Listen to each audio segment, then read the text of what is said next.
Good morning, everyone. I, Mrs. Anuradha Reddy, on behalf of MCA Society's Junior College of Education, Pune, welcome you to this 2 days webinar of TET CTET examination guidance. Our guest speaker, Mr. Dhanasham Wagmare sir, our Dean Principal of SGM Azam College of Education, Dr. P.A. Inamdar University, Pune, Dr. Anita Belapurkar Madam, HOD MCA Society's Junior College of Education, Mrs. Rizwana Daulatabad Madam, my colleagues, principals, teachers, and students. Good morning to all and welcome to this today's 2 days webinar of TET and CTET examination. Before starting today's program, keeping up with the tradition of our college, we will start the program with dua. So I call upon one of our second year students, Adiba Sheikh, for dua.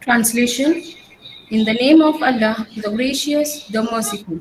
Praise be to Allah, Lord of the worlds, the most gracious, the most merciful, Master of the day of judgment. It is you we worship, and upon you we call for help. Guide us to the straight path, the path of those you have blessed, not of those against whom there is anger, nor of those who are misguided. Thank you, Adiba. Now I request our HOD, Mrs. Rizwana Daulatabad Madam, to say few words. Thank you, Anuradha Madam.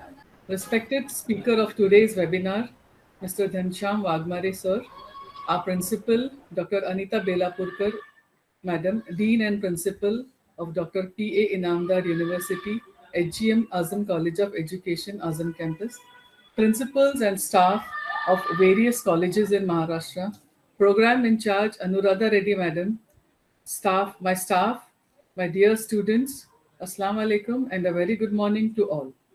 On behalf of MC Society's Junior College of Education, I warmly welcome you all for this important webinar on TET and CTET guidance. We all know these exams are mandatory for future better prospects in the teaching field. Keeping this in mind, our college has organized this webinar. A very special warm welcome for our guest speaker, Dr. Dhansham Wagmare sir. At the outset, I would like to thank him for joining us and spending his valuable time and guiding our students. This is the second time he is doing so. Last year, our students had benefited a lot due to his webinar. And so we thought that the good work must continue on a larger scale. And hence, we thought of this state level webinar to enable more students of the D.Ed college that they should benefit from it. A little about our college. MCA Society's Junior College of Education is a permanently unaided minority institution functioning since 2003 with an intake capacity of 150 students. We are among the good English medium colleges of Maharashtra, and every year we have 100 plus students as admissions. We are a part of the 32 institutions spread out on 23 acres of the lovely Azam campus, which houses the Pai University as well as the Abida Inamdar Senior College and Autonomous University. All this has been possible because of the constant vision and constant motivation of our management, ably guided by Dr. P.A. Inamdar sir, the Chancellor and President of Maharashtra Cosmopolitan Education Trust, and our Vice President, Abida Inamdar Madam. I also would like to take this opportunity to thank Dr. Anita Belapurkar Madam for guiding and supporting us. It is because of all these people that we are able to conduct programs and webinars like this, which leaves no stone unturned to provide opportunities for better career enhancement and holistic development of our students. A special thanks to our program in charge Anuradha Reddy Madam for organizing and coordinating this, and my teachers and the technical team, the non-teaching staff for organizing this webinar. I am sure the students of our college have benefited like last year, and our students of this present batch as well as the students who have joined from outside will benefit a lot from this lecture. Once again, I warmly welcome you all, wishing you all the best for the future, and my welcome note. Thank you. Thank you, Rizwana Madam, for such a warm welcome speech. Now I request our Dean Principal of SGM Azam College of Education, Dr. P.A. Inamdar University, Dr. Anita Belapurkar Madam, to address everyone. Thank you, Anuradha Madam. Dignitaries present online over here, all the teachers, resource person of today, Wagmare sir, and the faculty of Junior College of Education. A very good morning to you all. This is a very good opportunity for the teachers because, what to say, in accordance with the provisions of subsection 1 of section 23 of RT Act, NCT, that National Council for Teacher Education, has framed the guidelines for teacher education or teachers, and the act says that the teacher should pass the teacher eligibility test, that is state. The rationale for including this state as a minimum qualification to be eligible for the appointment as a teacher that NCT has given are like it would bring national standards and benchmark of teacher quality in recruitment process. It would induce teacher education institutions and students from these institutions to further improve their performance standards.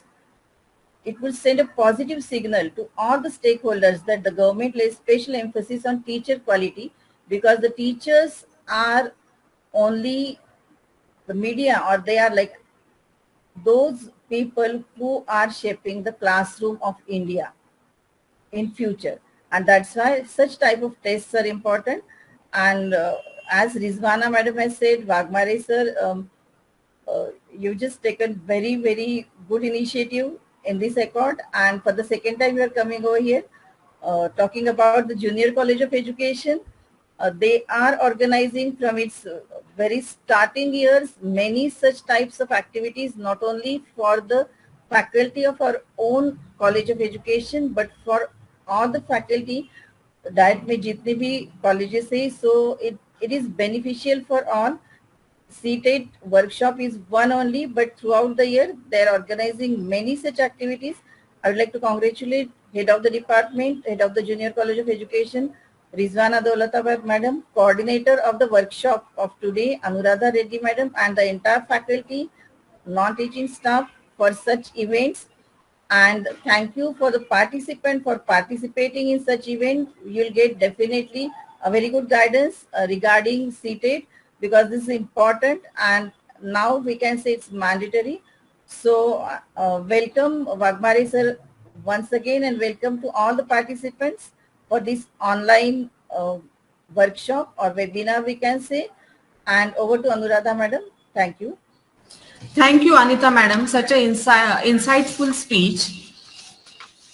As a guest speaker, we have a very highly qualified personality amongst us today, Mr. Dhanasham Wagmare sir.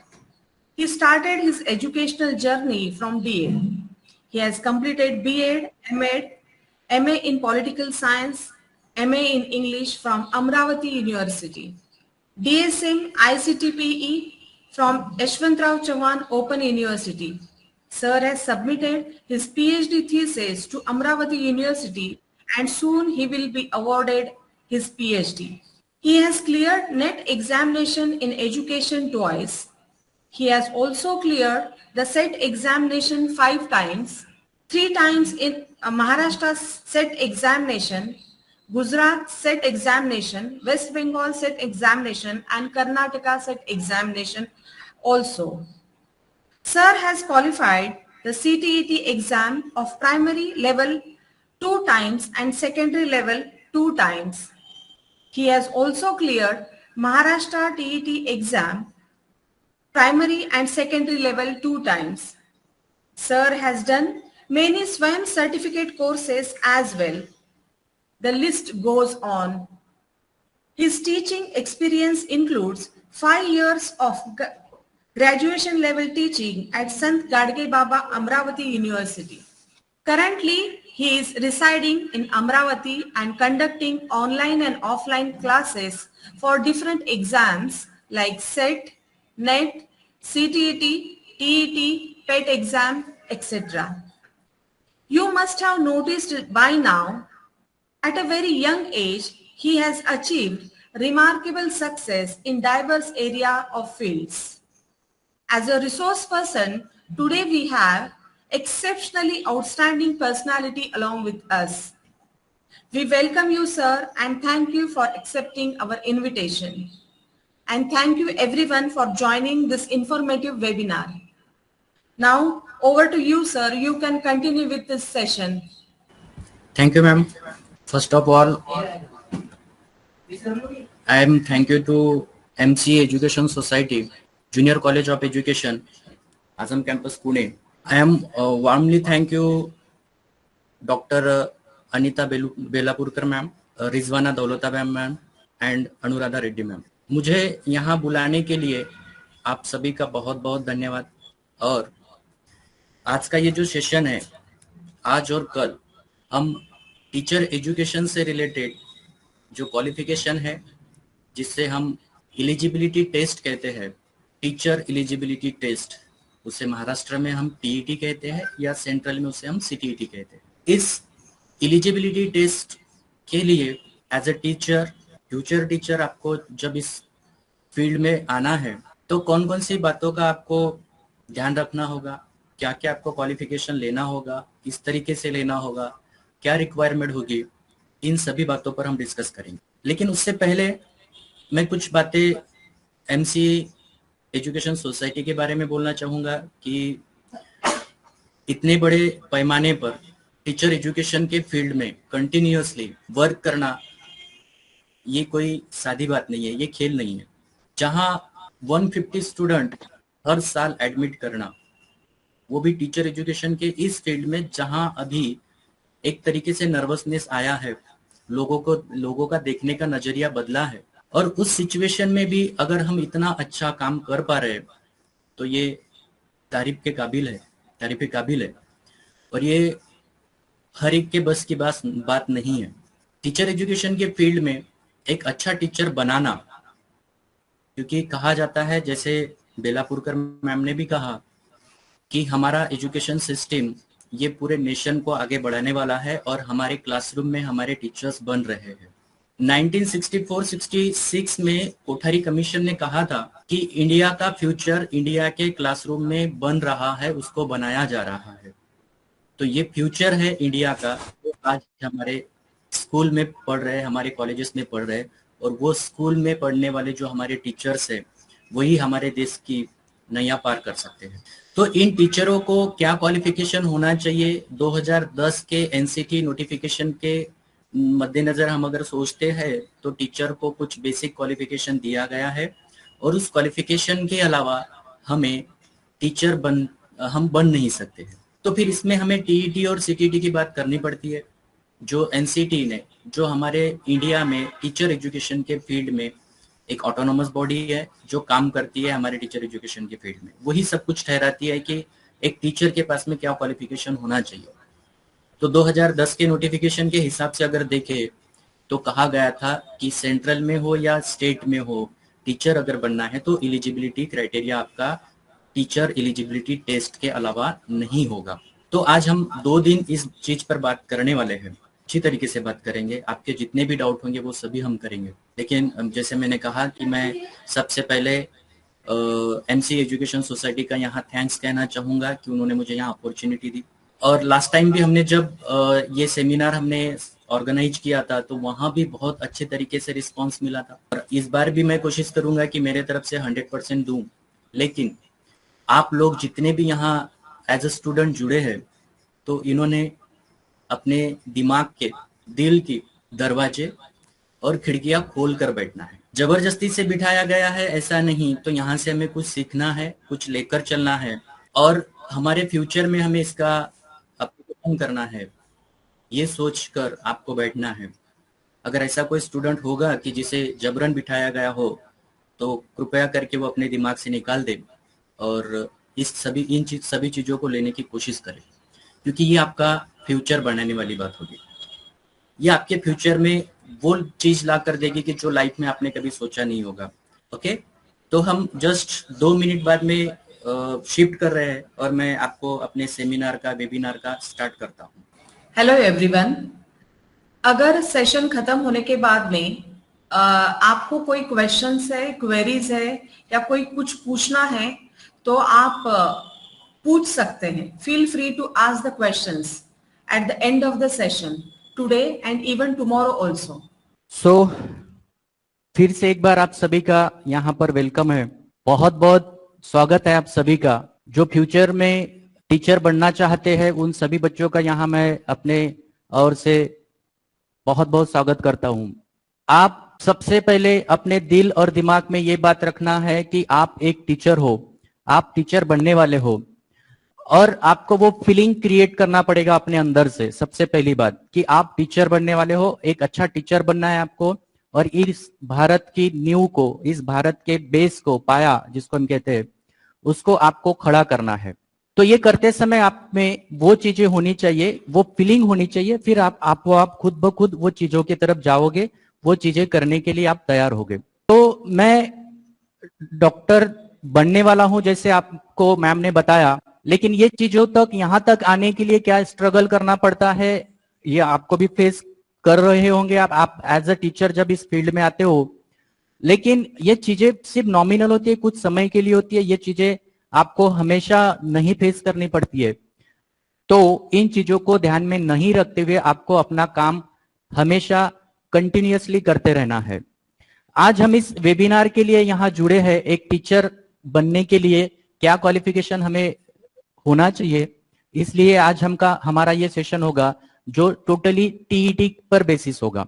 हमें 2 दिन लेना है, इसलिए first day में हम TET के बारे में बात करेंगे और सेकेंड डे में हम सीटीईटी के बारे में बात करेंगे। इसमें मैं आपको पूरी तरीके से इंफॉर्मेशन देने की कोशिश करूंगा, आपके हर एक क्वेश्चंस का आंसर देने की कोशिश करूंगा। जो भी डाउट्स होंगे आपके वो हम डिस्कस करेंगे। लेकिन आपको मैंने जैसे शुरुआत में कहा कि आपको अपने तरफ से पूरा 100% यहां देना होगा।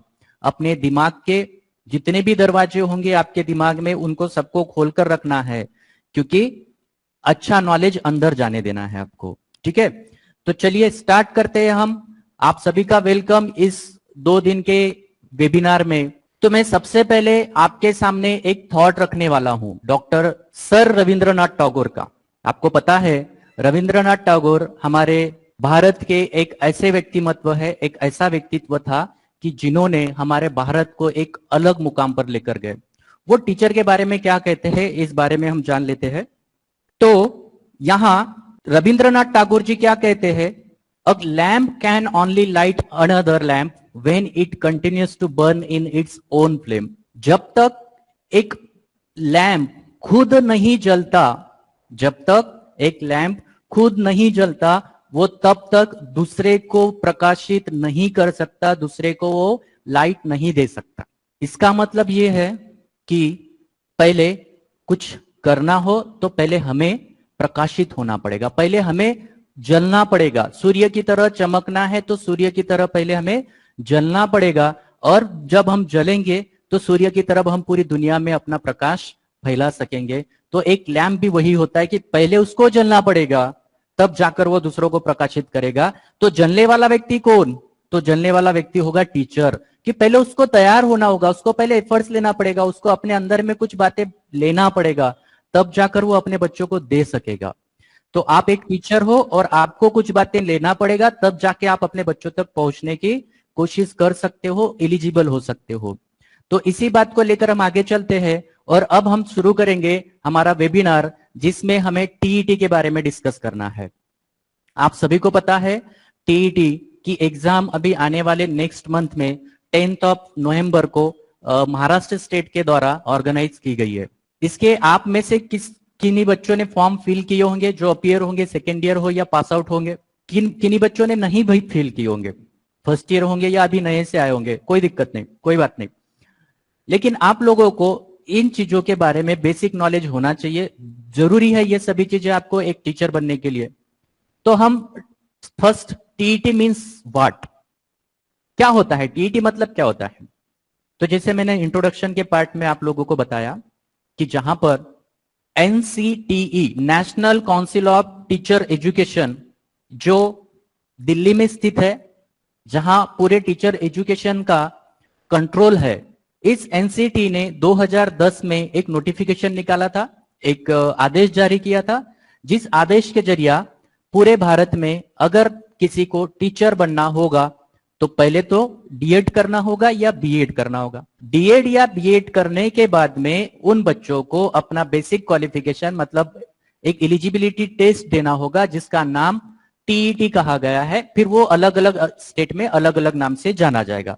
लेकिन टीईटी मींस क्या होता है? तो टीईटी का मतलब होता है टीचर एलिजिबिलिटी टेस्ट। उस टीचर एलिजिबिलिटी टेस्ट में आपको टीचर बनने के लिए एलिजिबल किया जाता है। टीचर बनने के लिए आपको क्या किया जाएगा? आपको एलिजिबल किया जाएगा। आप उस एग्जाम को क्वालिफाई करने के बाद में आप टीचर बनने के लायक हो, ऐसा आपको एक सर्टिफिकेशन दिया जाएगा, सर्टिफिकेट दिया जाएगा। So, TET exam is held to test the teaching eligibility of candidate. Candidate की टीचिंग एलिजिबिलिटी क्या है, ये टेस्ट करने के लिए ये अरेंज की जाती है to make their career in the teaching profession. उन बच्चों के लिए जो टीचर बनने के लिए एस्पायर है, उन बच्चों के क्वालिटी देखने के लिए, उनमें क्या स्किल है, ये चेक करने के लिए ये टीईटी एग्जाम्स ऑर्गेनाइज की जाती है। It is held at the national as well as state level. ये नेशनल लेवल पे भी ऑर्गेनाइज की जाती है और स्टेट लेवल में भी ऑर्गेनाइज की जाती है। अपने अपने जगह पर उनका नाम बदलेगा, वो हम आगे देखेंगे। तो फिर देयर आर 2 पेपर्स, इसमें 2 तरीके से पेपर होते हैं। पेपर 1 होता है और पेपर 2 होता है। कैसे होता है मैं आगे आपको बताऊंगा, उसमें आपको कंफ्यूज होने की जरूरत नहीं है। तो लेकिन यहां आपको एक बात में ध्यान रखना है कि अगर आपको प्राइमरी टीचर बनना है, प्राइमरी मीन्स क्लास 1 to 5, या फिर अपर प्राइमरी में आपको टीचर बनना है तो 6 to 8, इन 2 अलग अलग लेवल में एग्जाम्स लिए जाते हैं। अगर आप पेपर 1 देकर 1 to 5 के लिए अप्लाई करना चाहते हो एज अ टीचर, तो आपको पेपर 1 देना पड़ेगा। अगर आपको ऊपर टीचर बनना है, अपर प्राइमरी में बनना है, तो आपको 6 to 8 के लिए अप्लाई करना पड़ेगा और वहां देना पड़ेगा। लेकिन इसके लिए कुछ क्वालिफिकेशंस अलग अलग लगते हैं, अपने अलग अलग लेवल पर अलग अलग क्वालिफिकेशंस लगते हैं। वो क्या होते हैं हम आगे में देखेंगे। तो आपको ये समझ में आया होगा कि टीईटी क्या होता है। टीचर एलिजिबिलिटी टेस्ट जिसे हम कहते हैं, वो होती है कि जो हम यहां पर देखने वाले हैं। अब इसमें जैसे मैंने आपको कहा कि कितने पेपर होते हैं, तो 2 पेपर होते हैं। प्राइमरी के लिए अलग होता है, अपर प्राइमरी के लिए अलग होता है। ओके, आगे चलते हैं। कौन अप्लाई कर सकता है? हाँ, कौन रजिस्टर कर सकता है वो भी बताऊंगा मैं सभी को। कौन रजिस्टर कर सकता है? तो रजिस्ट्रेशन करने के लिए उन बच्चों को एलिजिबिलिटी दी जाती है जो बच्चों का डीएड हो या बीएड हो। सबसे प्राइमरी बेसिक, डीएड होगा तो अप्लाई करते आएगा, बीएड होगा तो अप्लाई करते आएगा। फिर कौन कौन से लेवल पर करेगा वो हम बात कर रहे हैं। लेकिन डीएड या बीएड के सिवाय टीईटी में एप्लीकेशन करते नहीं आता है। अगर आपको टीईटी देना है तो डीएड या बीएड होना आपका जरूरी है। फिर अब यहां देखेंगे हम एलिजिबिलिटी क्राइटेरिया कि किस तरीके से आप कौन से लेवल पर एप्लीकेशन कर सकते हो। एक साइड में मैंने लेवल ऑफ एग्जाम दी है और सेकेंडली यहां पर उसका बेसिक क्वालिफिकेशन दिया है और यहां पर प्रोफेशनल क्वालिफिकेशन दिया है। प्रोफेशनल मींस डीएड या बीएड। ओके, तो चलो हम यहां डिस्कस करते हैं कि आप कौन से एग्जाम के लिए क्वालिफाइड हो। तो देखिए, अगर आप 1 to 5 के लिए अप्लाई करना चाहते हो एज अ टीचर, आपको प्राइमरी टीचर बनना है क्लास 1 to 5 के लिए, तो बेसिक क्वालिफिकेशन में आपका मैंडेटरी एजुकेशनल क्वालिफिकेशन एसएससी होता है, मतलब 10th क्लास मिनिमम होना चाहिए आपका। और उसके बाद में आपको डिप्लोमा इन टीचर एजुकेशन, जिसे हम डीएड कहते हैं, या फिर डीएलएड कह सकते हैं, या फिर जैसे उसके अलग अलग नाम है, यहां कहा गया है इक्विवेलेंट, इसके लेवल के होना चाहिए। डिप्लोमा इन टीचर एजुकेशन होना चाहिए, डीटीएड भी कहा जाता है, डीएलएड भी कहा जा सकता है, या डीएड भी कहा जा सकता है। ये इनमें से जो भी आपके पास में होगा, लेकिन आप वो अगर आपके पास है तो इसके बेसिस पर आप यहां अप्लाई कर सकते हो पेपर 1 के लिए। क्लियर है सभी को? बेसिक क्वालिफिकेशन आपका एसएससी होगा। फिर सेकेंडली अगर आप जाते हो सेकेंड पेपर के लिए 6 to 8 के लिए, जिसको पेपर 2 कहा जाता है, इस पेपर 2 में आप एसएससी प्लस ग्रेजुएशन होना आपका मैंडेटरी होगा। ग्रेजुएशन यहां होना जरूरी होगा। ग्रेजुएशन के अलावा आपको यहां एप्लीकेशन करते नहीं आएगा सेकेंड पेपर में। साथ ही साथ आपको डीएड होना चाहिए, जो मैंने यहां आपको कहा वो, या फिर बीएड होना चाहिए। दो में से एक अगर कोई डिप्लोमा है या बैचलर डिग्री है आपके पास में तो आप अप्लाई कर सकते हो। एक तो डीएड होना चाहिए या बीएड होना चाहिए, ये दो में से एक होना चाहिए, लेकिन ग्रेजुएशन मस्ट होगा। विदाउट ग्रेजुएशन आप सेकेंड पेपर के लिए अप्लाई नहीं कर सकते हो। अभी तक एनसीटी ने 2021-22 तक जिनका बीएड है उनको पेपर 1 के लिए भी अप्लाई करने के लिए दिया था, और पेपर 2 के लिए भी अप्लाई करने के लिए दिया था जिनका बीएड है, क्योंकि बीएड ये होता है ग्रेजुएशन के बाद में, तब लागू था। लेकिन अभी इस साल से एनसीटी ने क्या किया है कि जहां जिनका बीएड है, सिर्फ और सिर्फ बीएड है, वो पेपर 2 ही फिल कर सकते हैं, पेपर 1 नहीं फिल कर सकते। उनको पेपर 1 के लिए जाते नहीं आएगा। फिर अगर आपको सोचना है कि पेपर 1 और पेपर 2 दोनों के भी लिए अभी आप अगर अप्लीकेबल हो, तो कौन से कंडीशन में आप अप्लीकेबल होंगे? एक कंडीशन होगी जहां डीएड के बेसिस पर होगा, आपका डीएड होना चाहिए और प्लस ग्रेजुएशन होना चाहिए, तो आपको यहां पर आप अप्लाई कर पाओगे DEd in teacher education, diploma in teacher education और इक्विवेलेंट एंड ग्रेजुएशन। तो पेपर 1 और पेपर 2 दोनों के लिए आप अप्लाई कर पाओगे। पेपर 1 के लिए डीएड मस्ट हो गया है, बीएड वाले अप्लाई नहीं कर पाएंगे पेपर 1 के लिए, ध्यान में रखिए। आप लोगों में से जिनका बीएड होगा वो पेपर 2 के लिए अप्लाई कर पाएगा, पेपर 1 के लिए नहीं। लेकिन जिनका डीएड है वो पेपर 1 के लिए भी अप्लाई कर पाएगा, और अगर डीएड के साथ में ग्रेजुएशन है तो पेपर 2 के लिए भी अप्लाई कर पाएगा। ठीक है, तो अभी आप लोगों में से किसी ने फॉर्म नहीं फिल किया होगा तो फिलहाल तो नहीं भर सकते हो आप, अभी फिलहाल एप्लीकेशन करना नहीं है, कर नहीं सकते हो आप, क्योंकि उसकी डेडलाइन खत्म हो चुकी है। सीटेट के भी फॉर्म्स जा चुके हैं और टीईटी के भी फॉर्म जा चुके हैं, उसके एग्जाम्स आएंगे। लेकिन अगर आप में से किसी ने फॉर्म नहीं फिल किए होंगे, देना है आपको, प्रिपरेशन करना है, तो आज से लग जाइए, आने वाले नेक्स्ट अटेम्प्ट तक आपकी प्रिपरेशन बहुत अच्छी तरीके से हो जाएगी। तो फिर उसके बाद में it is a compulsory to all teachers by RTE 2010। जैसे मैंने आपको कहा, राइट टू एजुकेशन एक्ट 2010 में हमने महाराष्ट्र में 1 अप्रैल 2010 से अप्लाई किया है आरटीई। तो उस आरटीई एक्ट के द्वारा हमारे भारत में, हमारे महाराष्ट्र में टीचर बनने के लिए टीचर एलिजिबिलिटी टेस्ट ये मैंडेटरी की गई है, कंपलसरी की गई है। इसके अलावा आपको टीचर नहीं बनते आएगा। ओके, तो ये कंपलसरी हमें यहां पर देखना है। इसके बाद आप एलिजिबिलिटी देखेंगे पेपर 1 के लिए। पेपर 1 के लिए क्या एलिजिबिलिटी है, तो आप देख सकते हो कि आप अगर एलिजिबल हो, आपको पेपर 1 देना है, तो मिनिमम आपको सीनियर सेकेंडरी में, मतलब क्लास 10th में 50% मार्क्स होना जरूरी है आपको। देखिए, ये आपके क्राइटेरियाज है। आप अगर इस फील्ड में आ रहे हो तो आपको इसका पूरी तरीके से बेसिक नॉलेज होना बहुत जरूरी है, क्योंकि कभी कभी क्या होता है कि हमें छोटी छोटी बातों की वजह से बहुत बड़ी बड़ी प्रॉब्लम फेस करना पड़ सकता है। तो आप जिस जिस क्राइटेरिया में बैठ रहे हो वो क्राइटेरिया लेकर चलिए। अगर आपके पास में नहीं होगा तो उसको फुलफिल करने की कोशिश करिएगा कि इन फ्यूचर मुझे ये मिलाना है, लेना है, करना है, तो मैं क्वालिफाई हो सकूं। ओके, तो देखिए, candidate should have pass the senior secondary, जैसे हमने कहा था एसएससी 10th क्लास में, उसको और equivalent exam with a minimum 50% along with the 2 year diploma in elementary education. Paper 1 के लिए जाना है आपको, तो आपको डीएड में मिनिमम डीएड होना चाहिए आपका, और इधर 10th क्लास में 50% मार्क्स आपका होना चाहिए।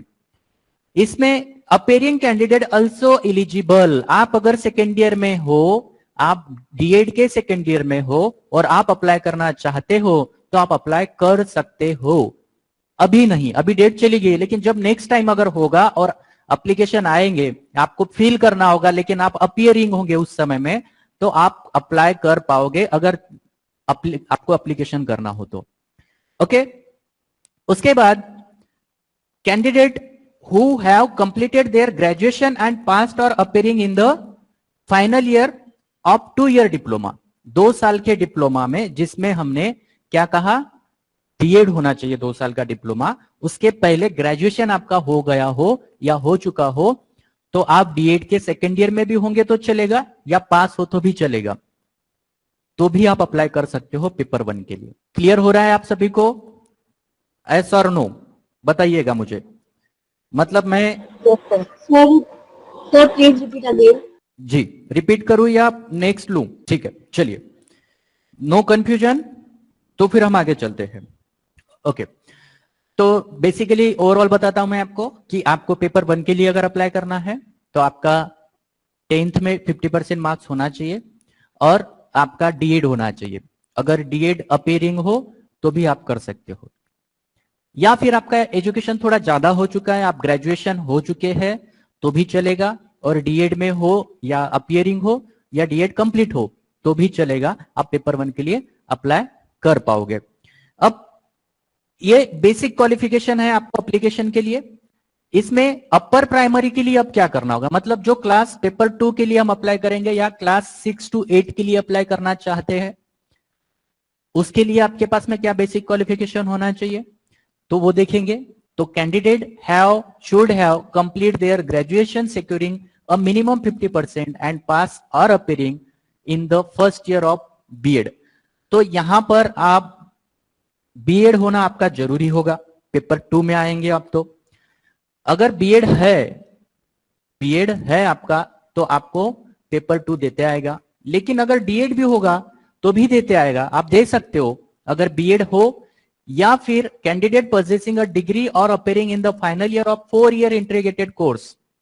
अभी हमारे एजुकेशन सिस्टम में बीएड के अलग अलग प्रकार बन चुके हैं, जिसमें आप लोगों को पता होगा तो 4 साल का बीएड आ चुका है, जिसे हम इंटीग्रेटेड बीएड कहते हैं।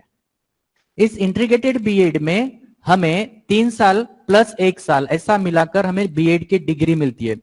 तो इसमें अगर आप फाइनल ईयर में होंगे या अपीयर होंगे या आपका पास आउट होगा, चलेगा, 2 में से जो भी होगा आपके पास, तो आप अप्लाई कर सकते हो। मतलब बेसिकली क्या होगा, बीएड आ ही गया आपका, फिर वो इंटीग्रेटेड हो या प्लेन बीएड हो, लेकिन बीएड होना आपको पेपर 2 के लिए जरूरी होगा। या फिर candidate should have 12th and have completed BElEd or eligible, appearing candidate can also apply, and candidate who hold graduate degree and passed or appearing 2 year diploma।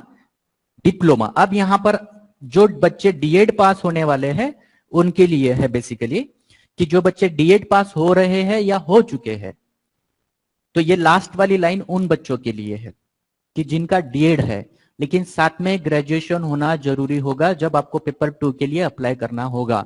Paper 1 के लिए सिर्फ डीएड चलेगा, ग्रेजुएशन नहीं भी होगा तो चलेगा, लेकिन पेपर 2 में आपको डीएड प्लस ग्रेजुएशन होना जरूरी होगा अगर आपका डीएड है तो। और बीएड है तो आप पेपर 2 के लिए तो एलिजिबल होते ही हो, फिर वो किसी भी टाइप का आपका बीएड होगा, 2 ईयर हो, 4 ईयर हो या फिर अपेयरिंग हो, आप अप्लाई कर सकते हो। सो क्लियर है आप सभी को? यहां कोई दिक्कत, कोई क्वेश्चन, कोई कंफ्यूजन हो तो पूछ सकते हो। ओके, चलिए फिर नेक्स्ट हम चलते हैं आगे। अब यहां पर हमें सिलेबस देखना है, क्या क्या होता है हमारे सिलेबस में, पेपर 1 में क्या सब्जेक्ट्स होते हैं, पेपर 2 में क्या सब्जेक्ट्स होते हैं, ये हम देखेंगे यहां पर।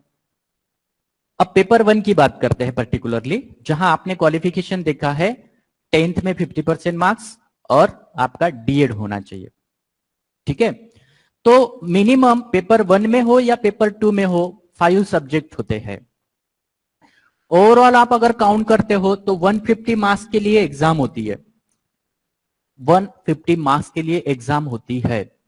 क्वेश्चंस कितने होते हैं तो 150, मार्क्स कितने होते हैं तो 150 पर क्वेश्चन 1 मार्क्स। टाइमिंग ड्यूरेशन कितना होता है 2.5 आवर, 2 घंटा 30 मिनट का ड्यूरेशन इस एग्जाम के लिए दिया जाता है। अब इसमें ओवरऑल पेपर 1 देखेंगे या पेपर 2 देखेंगे हम, तो दोनों में भी 150 मार्क्स के लिए क्वेश्चंस आते हैं। पेपर 1 का सिलेबस अलग होता है, पेपर 2 का सिलेबस अलग होता है, लेकिन इसमें 3 सब्जेक्ट कॉमन होते हैं। पेपर 1 में भी और पेपर 2 में भी 3 सब्जेक्ट कॉमन होते हैं। वो कौन से? एक चाइल्ड डेवलपमेंट एंड पेडागोगी, जिसे हम मराठी में बोलिएंगे तो बाल मानस शास्त्र होता है, इंग्लिश में कहेंगे तो साइकोलॉजी कह सकते हैं हम उसको। यहाँ उसको चाइल्ड साइकोलॉजी कहते हैं, क्योंकि उन बच्चों की साइकोलॉजी पढ़ रहे हैं, इसलिए उसको चाइल्ड साइकोलॉजी कहेंगे हम। ओके, और पेडागोगी, तो पेडागोगी मीन्स कि हमें कैसे पढ़ाना है, क्या मेथड्स यूज करना है, कौन से इंस्ट्रूमेंट यूज करना है, कौन से टीचिंग एड यूज करना है, जो हम एक्चुअली में एज अ टीचर जब सीखते हैं वो सभी चीजें यहाँ लागू पड़ेगी आपको। उसको सीडीपी कहा जाता है, child development and pedagogy, CDP कहता है।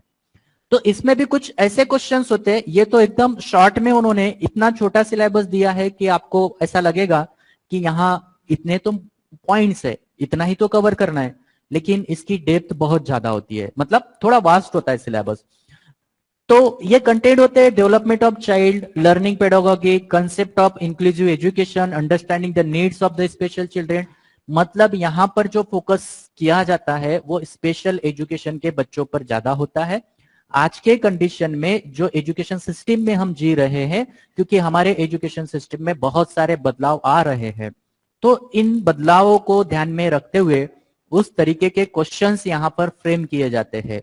टीचिंग लर्निंग प्रोसेस में भी अभी हम देख रहे हैं, तो आप ऑनलाइन घर बैठकर पढ़ रहे हो, मैं यहाँ अमरावती में हूँ, आप वहाँ पुणे में हो, लेकिन फिर भी हम ऑनलाइन एजुकेशन के द्वारा जुड़ सकते हैं, तो ये फायदा हो रहा है।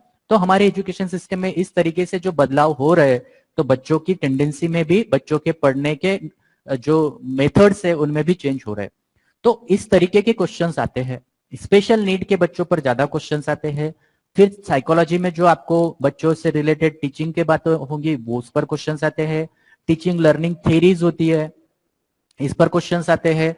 इंटेलिजेंस के कुछ थेरी होती है, उस पर क्वेश्चंस आते हैं। ऐसे अलग अलग कंटेंट होते हैं कि जिस पर क्वेश्चंस आते हैं चाइल्ड साइकोलॉजी में। अब ओवरऑल अगर हम बात करें इन चीजों की, तो इसमें 30 क्वेश्चंस होते हैं, और ये 30 क्वेश्चन 30 मार्क्स के लिए दिए जाते हैं। सिंगल पेपर 30 क्वेश्चंस का होता है, 30 मार्क्स दिए जाते हैं, जैसे हमने चाइल्ड साइकोलॉजी की अगर बात की तो। साथ ही साथ लैंग्वेज 1 और लैंग्वेज 2 ऐसे कुछ सब्जेक्ट होते हैं कि जो आपको यहां पर अप्लाई करना पड़ता है, लैंग्वेज 1 और लैंग्वेज 2। अब इस लैंग्वेज 1 और लैंग्वेज 2 स्पेशली हम टीईटी की बात कर रहे हैं। तो इस टीईटी के एग्जाम में आप जब एग्जाम फॉर्म फिल करते हो तो आपको लैंग्वेज 1 पूछा जाता है, लैंग्वेज 2 पूछा जाता है, ऑप्शन दिया जाता है आपको वहां पर। तो लैंग्वेज 1 और लैंग्वेज 2 सिलेक्ट करने के लिए आप टोटली फ्री हो। यहां आप कौन कौन सी लैंग्वेज ले सकते हो? इंग्लिश ले सकते हो, आप मराठी ले सकते हो, हिंदी ले सकते हो, उर्दू ले सकते हो, सिंधी, गुजराती, कन्नड़, ऐसे अलग अलग सब्जेक्ट मतलब लैंग्वेजेस आप ले सकते हो। लेकिन आपको एक तो हिंदी या अंग्रेजी, इसमें से 2 सब्जेक्ट में से कोई एक सब्जेक्ट कंपलसरी लेना पड़ेगा। मराठी के अलावा मराठी भी ले सकते हो। एक तो मराठी लिए तो आपको दूसरे ऑप्शंस आ जाएंगे, या फिर आपको मराठी नहीं लेना है तो आपको इंग्लिश कंपलसरी आ जाएगा। फिर उसके अलावा आप दूसरा कोई भी लैंग्वेज ले सकते हो। मतलब मराठी और इंग्लिश के अलावा इन दोनों में से एक तो कंपलसरी है ही होगा आपको, उसके अलावा आप कोई भी एक लैंग्वेज ले सकते हो। उर्दू भी सब्जेक्ट वहां पर लैंग्वेज है, उर्दू लैंग्वेज भी आपको चूज करते आ सकती है।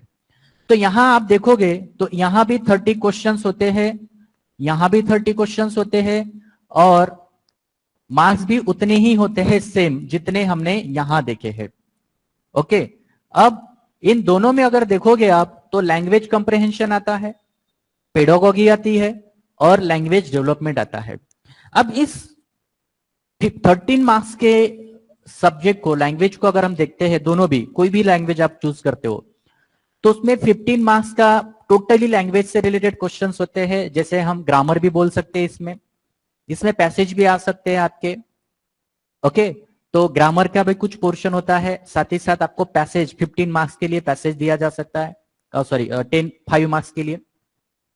उसके अलावा आउट ऑफ 30 आपको 15 मार्क्स का मराठी लैंग्वेज से रिलेटेड या और किसी लैंग्वेज से रिलेटेड क्वेश्चन तो आएंगे ही, पेडागॉजी से रिलेटेड आपको और 15 मार्क्स के लिए उसमें ऐड हो जाते हैं।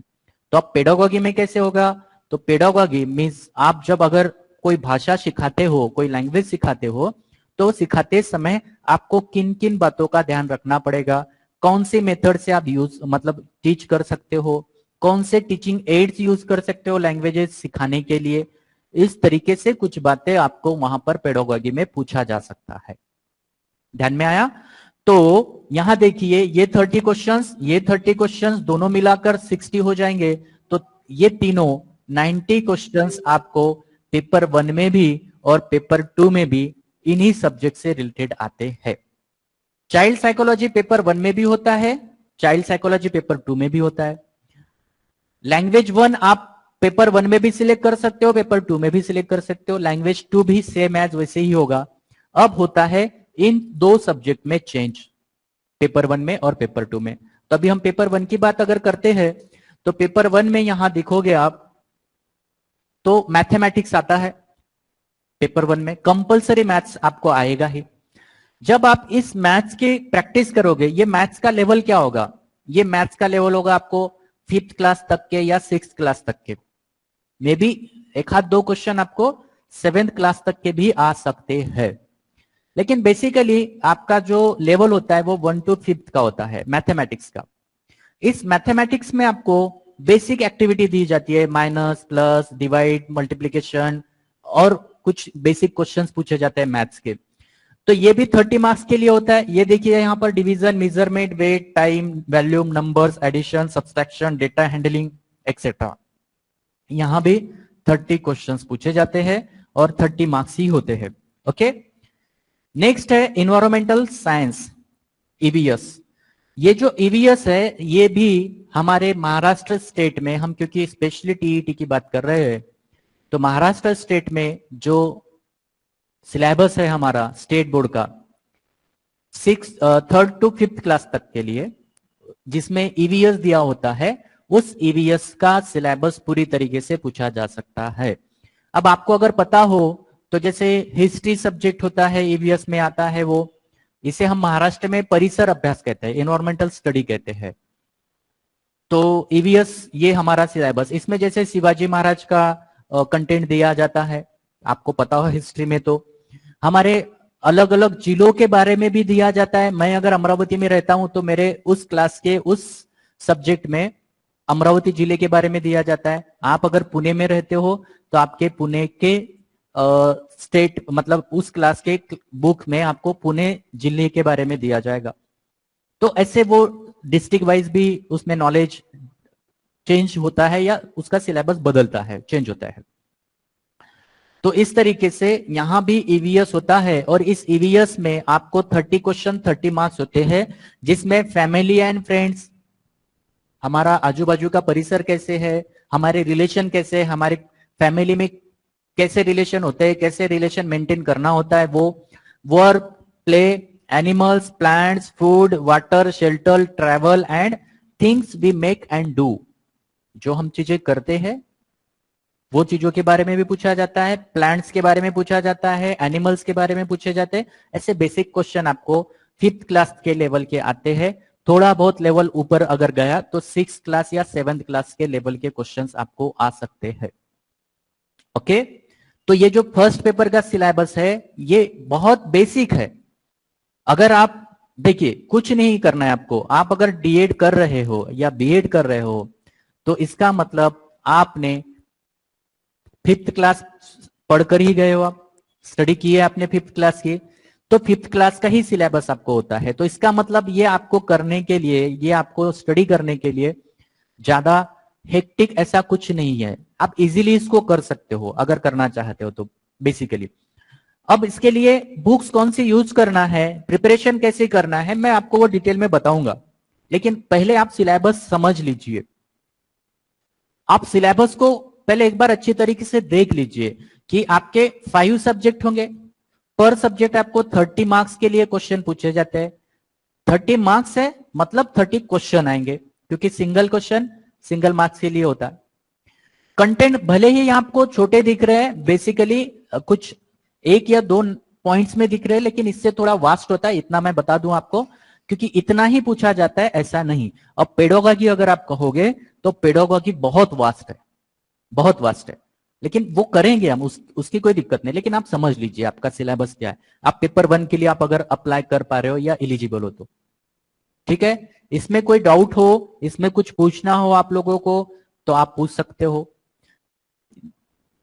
बेसिकली फिर मैं आगे आपको आपके सभी डाउट क्लियर करने ही वाला हूं, तो इतना आपको अगर यहां कंफ्यूजन हो तो पूछ लीजिएगा।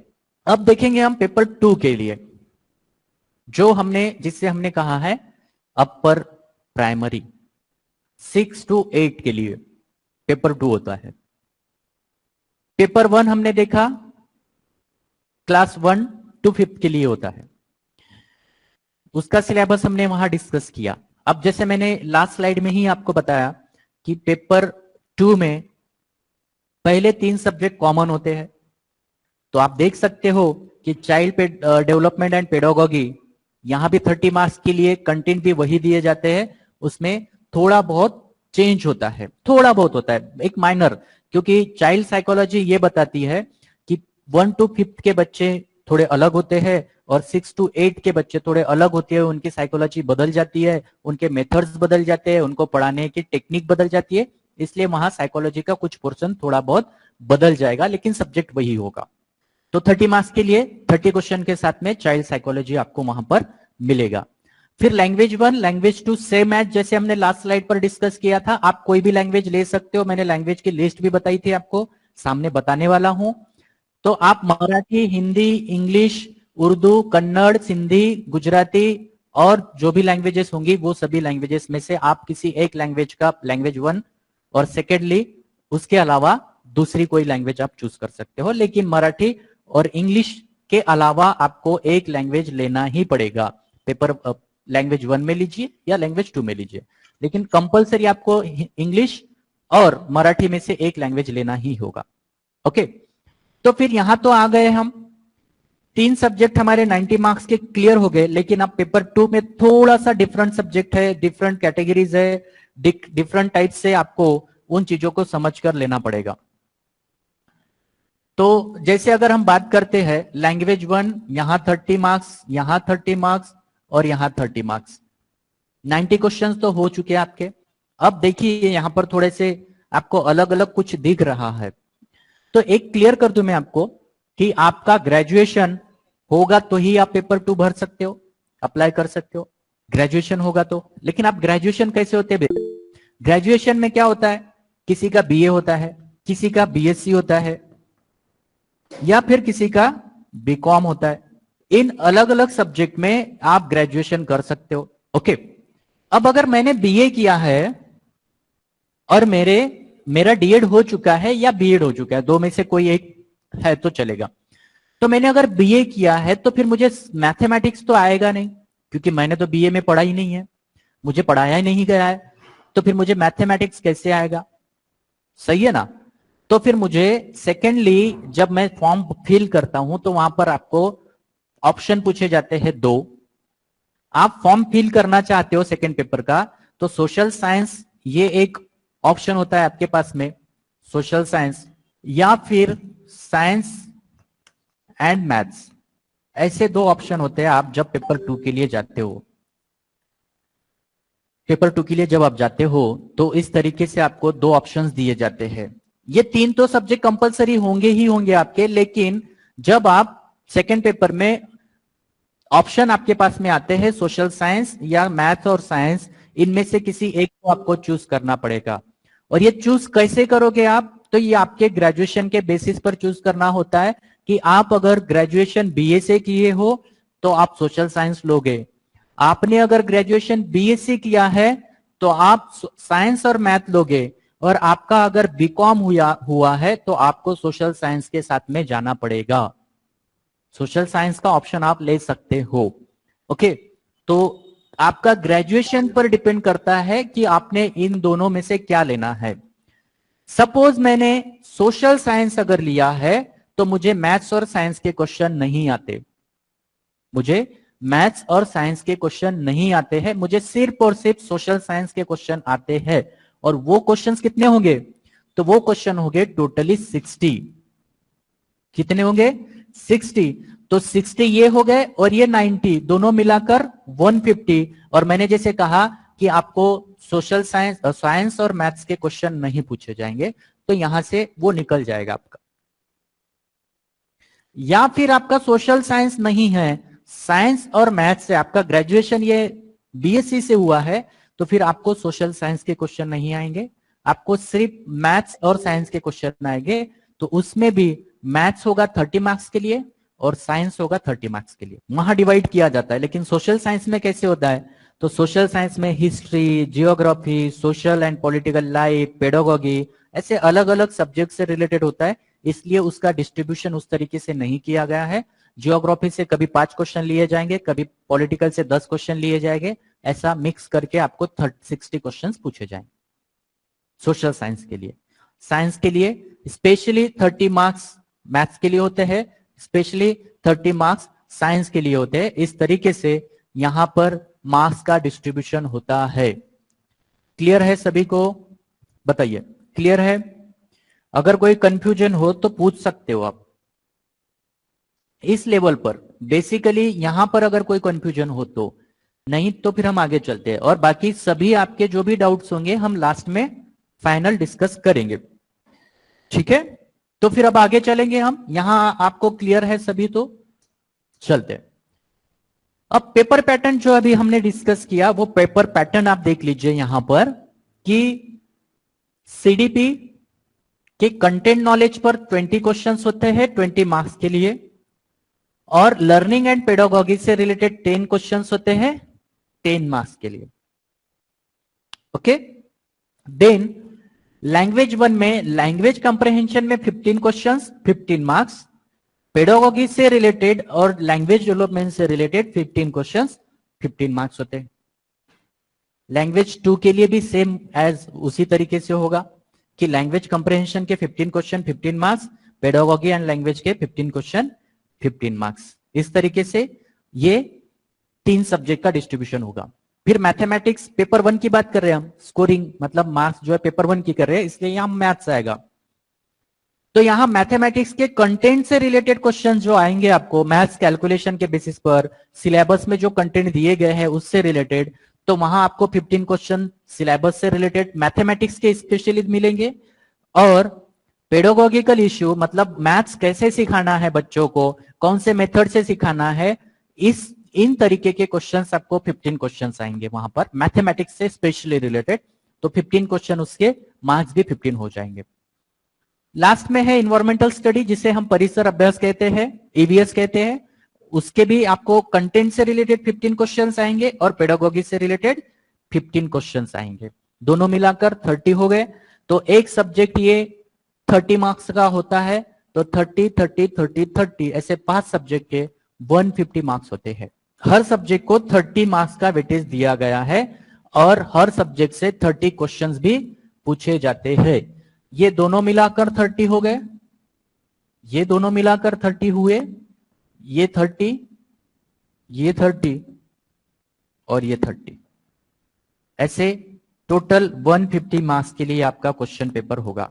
ये हुआ पेपर 1 का एग्जाम पैटर्न। अब पेपर 2 का अगर देखें तो सेम एज पेपर 2 में इस तरीके से दिया गया है, सीडीपी के 15 क्वेश्चन होना चाहिए था और यहां थोड़ा सा चेंज हो चुका है, 25 35 हो चुके हैं, यहां 15 होगा। ओके, हाँ, और यहां 15 होगा। बाकी जिस तरीके से दिया गया है उसी तरीके से होगा, जहां आपको जो सिलेबस पिछले इसमें दिया था उस तरीके से कंटेंट और pedagogy, content pedagogy, content pedagogy, उसका डिस्ट्रीब्यूशन थोड़ा यहाँ पर अलग तरीके से दिया गया। जैसे कंटेंट और पेडागोगी, तो सोशल साइंस का कंटेंट 40 मार्क्स के लिए पूछा जाता है और 20 मार्क्स का आपका पर्टिकुलरली उस पेडागोगिकल एरिया से रिलेटेड पूछा जाता है। इसमें फिर कुछ एप्लीकेशन बेसिस भी क्वेश्चंस होते हैं कि सपोज मुझे मेरे बच्चों को किसी फील्ड पर लेकर जाना है या मुझे कोई टॉपिक सिखाना है, जैसे पोस्ट ऑफिस क्या होती है ये सिखाना है, पोस्ट कैसे किया जाता है, पोस्ट में कौन कौन होता है, पोस्ट के काम कौन कौन से होते हैं, ये मुझे अगर पढ़ाना है तो मैंने नीचे दिए गई मेथड्स में कौन सी मेथड यूज करनी चाहिए। फिर आपको क्वेश्चंस दिए जाएंगे, ऑप्शंस दिए जाएंगे, प्रोजेक्ट मेथड देनी चाहिए, क्लासरूम टीचिंग करनी चाहिए, फील्ड विजिट करनी चाहिए या इसके अलावा और कोई। तो ये एप्लीकेशन बेसिस के क्वेश्चंस भी आपको पूछे जाएंगे। कहां? जब आपको पेडागोगिकल इश्यू से रिलेटेड 20 क्वेश्चन पूछे जाएंगे, अगर सोशल साइंस से रिलेटेड है तो। अगर मैथ्स और साइंस से रिलेटेड है तो फिर वहां पर उस तरीके से क्वेश्चन फ्रेम किए जाते हैं। जैसे यहां पर है मैथ्स के क्वेश्चन, कंटेंट से रिलेटेड आएंगे 20 मार्क्स और पेडागोगिकल से रिलेटेड आएंगे 10 मार्क्स। पेडागोगिकल मीन्स क्या है, समझ में आया आपको? पेडागोगिकल मीन्स वो चीज जो होती है कि जिस सब्जेक्ट का नॉलेज हमारा टीचिंग से रिलेटेड होगा, जिसे हम अध्यापन शास्त्र कहते हैं। टीचिंग कैसे करनी चाहिए उस सब्जेक्ट की आपको अगर पता है तो आपको मेथड्स पता है। जैसे लैंग्वेज पढ़ाने के लिए अलग अलग तरीके से पढ़ाया जाता है, लैंग्वेज पढ़ाने के कुछ मेथड्स अलग होते हैं, ट्रांसलेशन मेथड होती है, कभी कभी डायरेक्ट मेथड हम यूज कर सकते हैं, डिक्टेशन मेथड का यूज करते हैं हम, है ना। तो सब्जेक्ट बदला तो टीचिंग की मेथड बदली, मेथड बदली तो वहां पर बच्चों का साइकोलॉजी बदला। इसलिए हर सब्जेक्ट से रिलेटेड अलग अलग पेडागोगिकल कंटेंट पूछा जाता है। जैसे यहाँ लैंग्वेज से रिलेटेड है, यहां भी लैंग्वेज से रिलेटेड ही है, लेकिन ये लैंग्वेज है, ये लैंग्वेज 2 है। ये अगर आपने मराठी लिया है तो आपको मराठी से रिलेटेड आएगा, ये आपने अगर इंग्लिश लिया है तो इंग्लिश से, या फिर आपने उर्दू लिया है तो उर्दू से। जो भी सब्जेक्ट आपने चूज किया हो उस सब्जेक्ट से रिलेटेड आपको वो चीजें पूछी जाती है। क्लियर है? यहां पेपर 2 और पेपर 1 का पूरी तरीके से सिलेबस हमने यहां डिस्कस कर लिया है। अब पेपर 2 के बच्चे मुझे लगता है आप में से कुछ कम होंगे। डीएड तो है आप लोगों का, मे बी किसी बच्चों का ग्रेजुएशन कंप्लीट होने का होगा, तो अभी आप इसलिए एलिजिबल नहीं होंगे। अगर आप में से किसी बच्चे का ग्रेजुएशन ऑलरेडी हो चुका है और आप अपीयरिंग हो तो आप इसके लिए एलिजिबल हो, या फिर आपका बीएड हो, आप में से कुछ बच्चे बीएड के भी है तो भी आप यहां पर अप्लाई कर सकते हो। सिलेबस डिस्कस किया हमने। अब क्वालिफाइंग मार्क्स की अगर हम बात करते हैं कि मैंने अगर प्रिपरेशन करी, मैंने अगर फॉर्म फिल किया, मेरा स्टडी हो चुका है, एग्जाम दे दी, लेकिन अब मैंने 150 मार्क्स में से कितने मार्क्स लेने चाहिए कि मैं इस एग्जाम को क्वालिफाई कर पाऊं, कितने मार्क्स होना चाहिए। तो अब यहां सीटेट के लिए भी वही पड़ता है और टीईटी के लिए भी वही होता है, क्वालिफाइंग क्राइटेरिया सेम है। अगर मैं कहूं कि आप ओपन से बिलोंग करते हो, ओपन कैटेगरी, जनरल कैटेगरी जिसको हम कहते हैं, या फिर हम उसको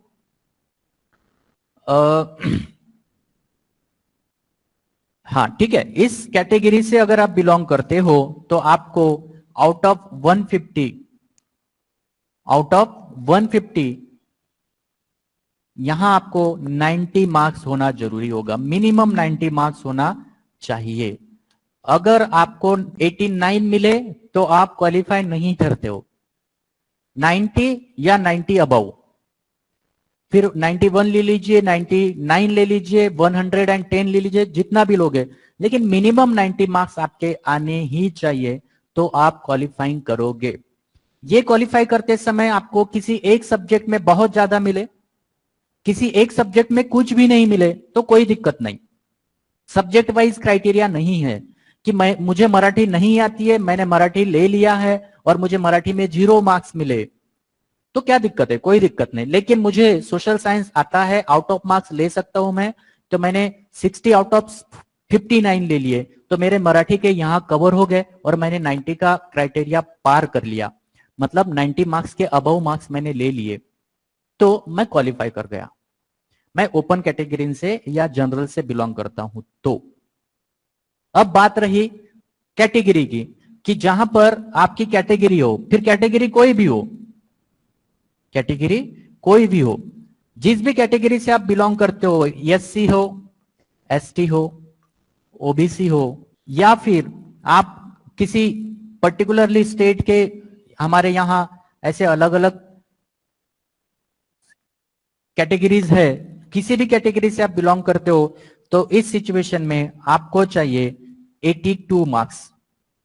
वैसे 82.5 मार्क्स होते हैं, लेकिन वो 0.5 मार्क्स नहीं आएगा। कैसे नहीं आएगा? क्योंकि हर क्वेश्चन 1 मार्क का होता है और इसमें निगेटिव सिस्टम नहीं होने की वजह से आपको 0.5 मार्क्स मिलने के चांसेस नहीं होते, इसलिए यहां पर 80 मार्क्स काउंट किए जाते हैं। ये क्राइटेरिया ऐसा है कि जहां आप जाते हो तो कैंडिडेट जो रिजर्व कैटेगरी से अप्लाई करता है उसको 55 मार्क्स 55% चाहिए होते हैं, 55%, और ओपन कैटेगरी के स्टूडेंट को 60% चाहिए होते हैं। तो 150 मतलब 150 का अगर आप स्कोर देखते हो 60% तो 90 मार्क्स होता है, और 150 का 55% आप देखते हो तो 82.5 होता है, लेकिन हम उसे 82 में राउंड फिगर लेकर क्वालिफाई कर सकते हैं। तो ऐसे क्वालिफाइंग एग्जाम के मार्क्स आपको क्राइटेरिया फुलफिल करना होता है। अगर आप प्रॉपर स्टडी करते हो, प्रॉपर प्लानिंग से स्टडी करते हो और रेगुलरली स्टडी करते हो, गैप नहीं करते हो, तो मेरा ये मानना है, मेरा ये एक्सपीरियंस है कि आप 90 मार्क्स के अबव ही ले सकते हो। इतना इजी, इतना मतलब सिंपल एग्जाम होता है। बेसिकली वो क्वेश्चंस आपको जनरल क्वेश्चन आते हैं, क्योंकि हम जो डीएड में या बीएड में सीखते हैं उसी से रिलेटेड वहां क्वेश्चन पूछे जाते हैं। रही बात आपको जो कंटेंट से रिलेटेड क्वेश्चंस आते हैं वो आपको प्रिपेयर करना ज्यादा जरूरी होता है, क्योंकि वहां बेसिकली डायरेक्टली क्वेश्चन पूछे जाते हैं बुक से, डायरेक्टली बुक से क्वेश्चन पूछे जाते हैं। तो इस तरीके से आपको क्वालिफिकेशन मिल सकता है अगर आप अपने अपने कैटेगरी के हिसाब से उतने मार्क्स लेने के लिए कैपेबल हो तो आप ले सकते हो, आप कर सकते हो। ठीक है, अब आगे चलेंगे। अब अगर मैंने एक बार ये क्राइटेरिया पार कर लिया, हाँ, अब इसमें कुछ बातें हैं, ये आपके पास में मराठी में है, थोड़ा सा समझ लेने की कोशिश करिए। नहीं समझ रहा है तो मैं आपको एक्सप्लेन करके देता हूं, लेकिन ये जरूरी था मुझे आपको बताना, इसलिए मैं आपको ये बता रहा हूं कि अभी लास्ट स्लाइड में हमने क्या देखा। हमने देखा यहां पर कि आपको डायरेक्टली इतने क्वेश्चंस आने चाहिए, मतलब इतने मार्क्स आने चाहिए आपको 55 और 60 के। लेकिन अगर आप इन कैटेगरी से बिलोंग करते हो, कैटेगरी मींस ये रिजर्वेशन होगा, इस रिजर्वेशन में आप देखोगे तो यहां क्या क्या दिया है, कुछ अलग से दिया है कैटेगरी के अलावा।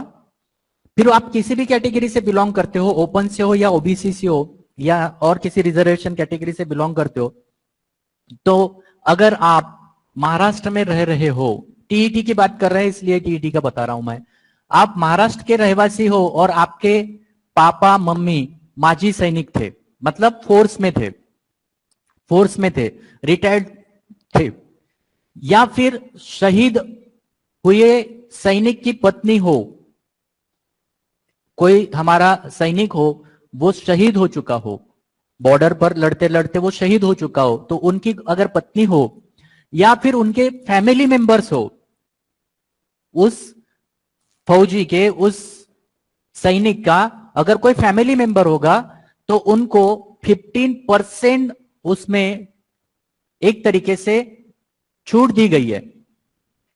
15% परसेंट में दिया है, मार्क्स में नहीं दिया है, मतलब 15%, यानी कि 55 में से 15 माइनस किया तो 40% मार्क्स वहां पर उनको कवर करना होगा।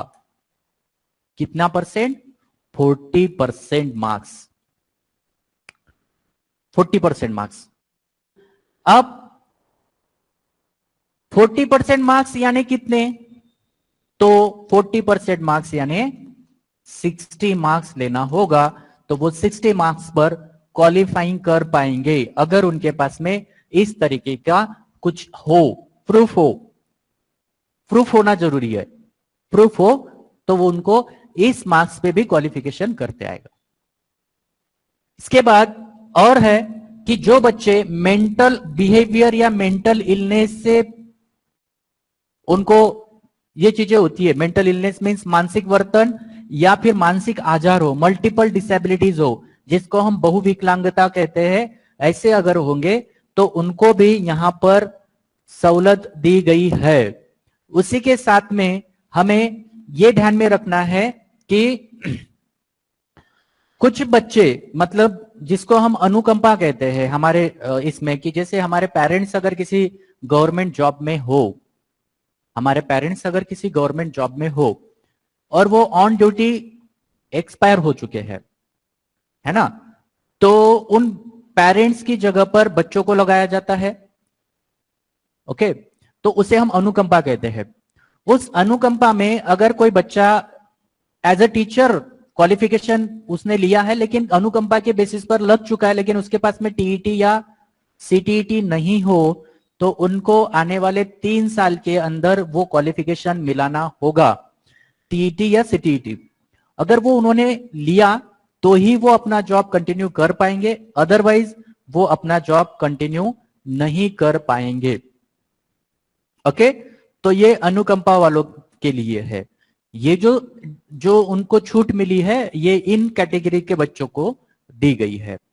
और ये अभी हमारे महाराष्ट्र के टीईटी में अभी इसी साल अभी जो चल रही थी एग्जाम, मतलब जो अभी फॉर्म फिल किए गए थे उन एग्जाम के लिए ये आपको मतलब छूट दी गई थी बच्चों को। अब हम आते हैं और सब्जेक्ट का फ्रेमवर्क किस तरीके से है हमारे पूरे टीईटी के एग्जाम में। देखो, अगर हम फॉर्म फिल करते हैं, मैंने जैसे आपको कहा कि मेरा मीडियम या मेरी लैंग्वेज 1 और लैंग्वेज 2 मैं कोई और ले सकता हूं, कोई भी एग्जाम मतलब कोई भी ले सकता हूं। तो अगर मैं बात करूं पेपर 1 की, प्राइमरी लेवल की, तो जैसे मैंने मराठी लिया हूं मीडियम, तो फर्स्ट लैंग्वेज मेरी मराठी आ जाएगी और खुद म खुद मेरी सेकेंड लैंग्वेज इंग्लिश आ जाएगी। मैं अगर फर्स्ट लैंग्वेज मराठी लेता हूं तो इंग्लिश मेरी सेकेंड लैंग्वेज आ जाएगी। और साथ ही साथ फिर मुझे मानस शास्त्र या जिसे सीडीपी कहते हैं उसके क्वेश्चंस मराठी और इंग्लिश बोथ बायलिंगुअल आएंगे। एक तरफ मराठी में क्वेश्चंस आएंगे, दूसरी तरफ इंग्लिश में क्वेश्चंस आएंगे, सेम क्वेश्चन बायलिंगुअल रहेंगे। अगर मैं लैंग्वेजेस लेकर जाता हूं इंग्लिश और मराठी, तो ऐसे सभी क्वेश्चन मराठी इंग्लिश में होंगे। लेकिन मैं अगर उर्दू लेता हूं, मेरा मीडियम उर्दू लेता हूं, तो मुझे फर्स्ट लैंग्वेज उर्दू आएगी, मेरी फर्स्ट लैंग्वेज उर्दू आएगी, जिसमें क्वेश्चन नंबर 1 to 30 के क्वेश्चंस उर्दू में होंगे सब। फिर उसमें कंटेंट से रिलेटेड और स्टूडेंट के पेडागोजी से रिलेटेड ऐसे अलग अलग क्वेश्चन पूछे जाएंगे, 30 मार्क्स के लिए होंगे। फिर अगर मैंने second language, first language Urdu ली है, तो सेकेंड लैंग्वेज आपकी एक तो इंग्लिश या मराठी, दो में से कोई एक होगी। जैसे मैंने आपको स्टार्ट में कहा कि आपने अगर उर्दू लिया तो आपको हिंदी, इंग्लिश और मराठी इन दोनों में से एक कोई लैंग्वेज लेना ही होगा। ऐसे हर लैंग्वेजेस के लिए लगेगा। अगर आप बंगाली लेते हो, कन्नड़ लेते हो, तेलुगु, गुजराती, सिंधी और कोई भाषा लेते हो फर्स्ट लैंग्वेज के तौर पर, तो सेकेंड लैंग्वेज आपको इन दोनों में से कोई एक लेना ही पड़ेगा। बाकी के क्वेश्चन आपको यहां पर आगे में जो आपके पर्टिकुलरली सब्जेक्ट के होंगे, जैसे ईवीएस के हो, मैथ्स के हो या चाइल्ड साइकोलॉजी के हो, ये सब्जेक्ट आपको इंग्लिश मराठी बाइलिंगुअल दिखेंगे। तो यहां आपको पेपर 1 का भी ऐसे ही होगा, पेपर 2 का भी ऐसे ही होगा। दोनों में सेम क्राइटेरियाज आप फुलफिल कर सकते हो। जब आप पेपर 1 के लिए अप्लाई करते हो तो इस तरीके से आपको लैंग्वेजेस मिलेंगे, और पेपर 2 के लिए करते हो तो इस तरीके से आपको लैंग्वेजेस मिलेंगे। डिफरेंस कुछ भी नहीं है, डिफरेंस सेम है, कोई भी डिफरेंस नहीं है। जैसे आप पिछली स्लाइड पर देखे हो यहां भी है, लेकिन सिर्फ इतना है कि ये 6 to 8 के लिए अलग से दिखाया गया है। ओके, नो डाउट, ठीक है। चलिए आगे चलते हैं। अब इसकी वैलिडिटी कितनी होती है? अगर मैंने मेरा एग्जाम क्वालिफाई कर लिया, मैंने 90 अबव मार्क्स ले लिए, या मैं कैटेगरी से बिलोंग करता हूं तो मैंने 82 अबव मार्क्स ले लिए और मैंने क्वालिफाई कर लिया, तो मैंने क्वालिफाई कर लिया, तो फिर इसका मतलब क्या हुआ कि मेरा सर्टिफिकेट मुझे मिलेगा। मुझे मेरा मिला हुआ सर्टिफिकेट मैं कब तक यूज में ला सकता हूं, वो सर्टिफिकेट मेरे लिए कब तक अप्लाई में ला सकता हूं। तो अगर आपको पता हो, आपने इसके पहले सुना हो, तो 2018 के पहले 2018 के पहले एनसीटी ने इसकी वैलिडिटी 7 ईयर के लिए रखी थी।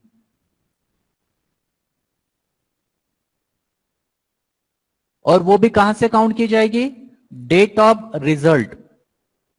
जिस दिन रिजल्ट लगा उस दिन से आने वाले 7 साल तक वो सर्टिफिकेट आपके लिए वैलिड होता था।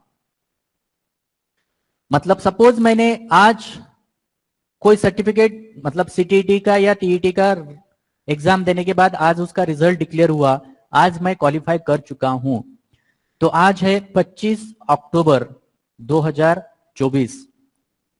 तो मैं आने वाले 24 अक्टूबर 2031 को 31 को मेरा वो सर्टिफिकेट डिस्क्वालीफाई हो सकता था, या मैं उसके बाद उसको अप्लाई नहीं कर सकता था। आने वाले 7 साल मतलब 24 अक्टूबर 2031 के पहले मुझे वो अप्लाई में लाना पड़ेगा। मतलब मैं उसके बेसिस पर कहीं भी जॉब के लिए जा सकता हूं, मैं अप्लाई कर सकता हूं, मैं टीचर बन सकता हूं उस सर्टिफिकेट के बेसिस पर। ऐसे 2018 तक होता था, लेकिन 2018 के बाद में एनसीटी ने उसका रूल चेंज किया और वो अभी हर बच्चों के लिए लाइफ टाइम हो चुका है कि आप एक बार एग्जाम क्वालिफाई करिए, आपको बार बार एग्जाम देने की जरूरत नहीं होगी। आप एक बार एग्जाम क्वालिफाई हो गए, आप लाइफ टाइम उस सर्टिफिकेट का यूज कहीं भी कभी भी कर सकते हो। इस तरीके से इस सर्टिफिकेट का मतलब उसका ये महत्व आपको दिखता है, इंपॉर्टेंस दिखता है कि जो आप जितनी मेहनत करते हो उस मेहनत के बेसिस पर आपको लाइफ टाइम के लिए वो मिलता है। पहले 7 साल के लिए ही होता था, वहां बहुत दिक्कतें जाती थी। बच्चे 7 साल तक अगर जॉब नहीं मिला तो फिर से टीईटी देना पड़ता था, और या सीटीटी देना पड़ता था, और फिर से उसकी प्रिपरेशन करनी होती थी। ठीक है, तो यहां अब बुक्स कौन से हमने यूज करने चाहिए पर्टिकुलरली सब्जेक्ट वाइज। तो मेरा सबसे पहले आपको एक सजेशन होगा कि मार्केट में कुछ ऐसे बुक्स मिलते हैं कि जिनमें आपको हर सब्जेक्ट का एक कॉम्बिनेशन मिल जाता है, जिसको हम कॉम्बो बुक कहेंगे। पूरी तरीके से एक ही बुक में सब सब्जेक्ट आ जाते हैं आपके। तो यहां दिक्कत ये होती है कि आप लोग अगर वो कॉम्बो बुक का यूज करते हो तो ऐसा होता है कि जैसे सपोज मैथमेटिक्स का अगर हम बात करते हैं, तो मैथमेटिक्स ये सब्जेक्ट ऐसा होता है कि जो बहुत वास्ट होता है, उसका एक सेपरेट बुक होता है जिसको हम अगर काउंट करें तो 200 प्लस पेजेस हो सकते हैं उस मैथमेटिक्स के बुक के लिए सेपरेट। लेकिन जब आप कॉम्बो बुक में देखते हो तो वो 200 पेजेस का बुक एकदम कंप्राइज करते करते करते वो 30, 40, 50 पेजेस पर लाकर रख दिया जाता है। तो इसलिए क्या होता है कि आपका वो उतना नॉलेज आपको एकदम शॉर्ट में करके 40 पेजेस में लाया जाता है, क्योंकि उनको और बाकी भी सब्जेक्ट वो बुक में ऐड करना होता है। तो फिर क्या हुआ, आपका नॉलेज टोटली कंप्राइज होते चले जाता है। और आप होता क्या है कि हम लोग क्या करते हैं, हम पढ़ाई करते हैं। अब हम पढ़ाई करते समय क्या होता है कि जब हम पढ़ते हैं तो हम 100% पढ़ने की कोशिश करते हैं, है ना। हम पढ़ते हैं 100%, कोशिश करते हैं 100% पढ़ने के लिए, लेकिन होता है क्या, हमसे नहीं होता है। तो हम पढ़ पाते हैं कितना, अगर हमने बहुत भी देखा, बहुत मेहनत की, तो भी आपने 80% पढ़ाई की, 100% तो कर नहीं सकते हो। अब जब आप 80% पढ़ते हो, आउट ऑफ 100% 80% पढ़ते हो, तो जो पढ़ा हुआ होता है वो सभी याद होता है क्या? हमें नहीं होता है। फिर जो हमने 80% पढ़ा है, आप बहुत स्ट्रांग हो, आप जीनियस हो, आप सुपेरियर हो, तो आप 80 में से 60% याद रख सकते हो, क्योंकि पढ़ा तो आपने 80% है, उसमें से याद रखा है आपने 60%, मतलब कुछ याद आ रहा आपको। लेकिन जब एग्जाम में जाते हैं तो जो पढ़ा था, जो याद रहा था, वो याद रहा हुआ आपको एग्जाम में 60 के 60% तो याद नहीं आता है। जब हम लिखने बैठते हैं पेपर एग्जाम, तो क्योंकि टाइम मैनेज करना होता है, सब कुछ करना होता है, तो वो जितना हमने पढ़ा है सब तो याद नहीं आता है। फिर वहां आपने अगर देखे तो आपको मिलेगा 40%, आपको मिलेगा 40%, मतलब जो आपने पढ़ा था उसमें से 40% आप रिकॉल कर पाओगे। आपने 40% रिकॉल करके पेपर लिखा तो आपने जितना लिखा है आपको हर क्वेश्चन में आउट ऑफ मार्क्स तो मिलते नहीं है।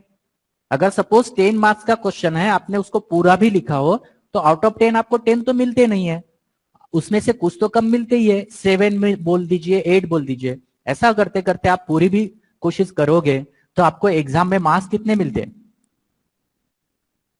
30% जो आपने किया होता है। अब मैं ये एग्जांपल इसलिए बता रहा हूं कि जो आप कंबो बुक यूज करोगे उस कंबो बुक में आप ऑलरेडी इतना ही पढ़ोगे, ये पढ़ोगे ही नहीं, आपको यहां तक तो आ ही नहीं पाओगे आप, क्योंकि वो कंबो बुक ऑलरेडी शॉर्ट कर करके बनाई गई होती है। तो आप इतना पढ़कर जाओगे तो फिर रिड्यूस करते करते करते आपको मार्क्स कितने मिलेंगे? 10%, है ना। जैसे ये कम कम होते गया तो ऐसे ये भी कम होते जाएगा, तो आपको एग्जाम में मार्क्स कितने मिलेंगे? 10%। और आप तो कहोगे कि मैंने तो बहुत पढ़ाई की थी, मैंने ये बुक को तो पूरी पढ़ डाली थी, मुझे तो उसमें से हर एक चीज आती है, लेकिन मैंने इतनी मेहनत करने के बाद भी मेरा रिजल्ट नहीं आया, मेरा लक ही खराब है, मेरा लक ही खराब है, मेरा बैड लक है। मुझे ये बैड लक नहीं है आपका, आपने मेहनत तो ली लेकिन रॉन्ग वे से ली, आपने गलत रास्ते से ली। तो क्या हुआ? आप रास्ता भटक गए, आपको पहुंचना था वहीं बाजू में 1 किलोमीटर पर, लेकिन आप बहुत दूर घूमने चले गए, आपकी मंजिल आपको नहीं मिल पाई। क्यों नहीं मिल पाई? क्योंकि आपने रास्ता भटक गया आपका। तो मेरा ये मानना है कि आप लोग अगर प्रिपरेशन करते हो तो उन सब्जेक्ट की स्पेशल बुक से पढ़िए। जैसे मैंने यहां आपको लिख कर दिया है कि इंग्लिश अगर आप करते हो तो बाड़ा साहिब सिंधे की एक महाराष्ट्र में अच्छी सी बुक है, इजी बुक है वो, मतलब उसकी लैंग्वेज भी बहुत अच्छी है।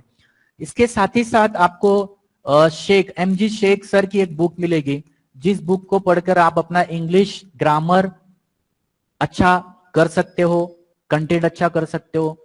अगर आप पेडागोगी की बात करते हो इंग्लिश की, तो जो आप हमारे डीएड में या बीएड में इंग्लिश लैंग्वेज की जो पेडागोगिकल या इंग्लिश मेथड की जो बुक होगी वही बुक पढ़िए, वहां से आपको पूरा नॉलेज मिलेगा। और किसी बुक पर विश्वास ना रखिए, किसी बुक पर भरोसा ना करिए, सिर्फ हमारे जो सब्जेक्ट वाइज, हमारे जो मेथड वाइज हम बीएड में या डीएड में बुक्स यूज करते हैं उनका यूज करिए। और ये ग्रामर के लिए बोल रहा हूं, ये बुक्स ग्रामर के लिए यूज करिए। सेम एज मराठी के लिए भी MR वाड़ंबे, मतलब मोरा वाड़ंबे ऐसा उनका नाम है, मोरा वाड़ंबे, तो उनकी भी मराठी के लिए अच्छी सी बुक है, वो आप ले सकते हो या उससे प्रिपरेशन कर सकते हो। या फिर बाड़ा साहेब शिंदे की ही मराठी में भी बुक है, या और भी कोई बुक होगी जो आपके पास में होगी। ऐसा कुछ नहीं कि यही बुक्स रीड करिए, इन्हीं बुक से जाइए, लेकिन इसके अलावा भी आप जा सकते हो। लेकिन हाँ, पर्टिकुलरली उस सब्जेक्ट का पूरा पूरा नॉलेज देने वाली बुक से पढ़िए। चाइल्ड डेवलपमेंट की अगर बात करें हम, तो जैसे कि मराठी में अगर हम देखते हैं तो महाराष्ट्र में HN जगताप सर की बुक बहुत अच्छी है, जगताप सर की बुक अच्छी है। उसके बाद में हमने यहाँ लिया है दांडेकर की भी बुक बहुत बढ़िया है, वीना दांडेकर, तो वो भी बहुत अच्छी तरीके से उसमें चाइल्ड साइकोलॉजी दिया गया है। इंग्लिश में अगर आपको चाहिए हो तो SK मंगल की बुक बहुत बढ़िया है चाइल्ड साइकोलॉजी के लिए, वो आप प्रिपरेशन वहां से करिए। किसी पर्टिकुलर पब्लिकेशन के बुक के ऊपर भरोसा ना करें, जो कॉम्बिनेशन में आती है वो बुक पर आप भरोसा ना करें तो ठीक होगा। अगर ऑप्शन नहीं आपके पास में करना पड़ रहा है तो करिए, लेकिन बेसिकली इस पर जाने की कोशिश ना करिए, इन चीजों पर थोड़ा सा फोकस करिए।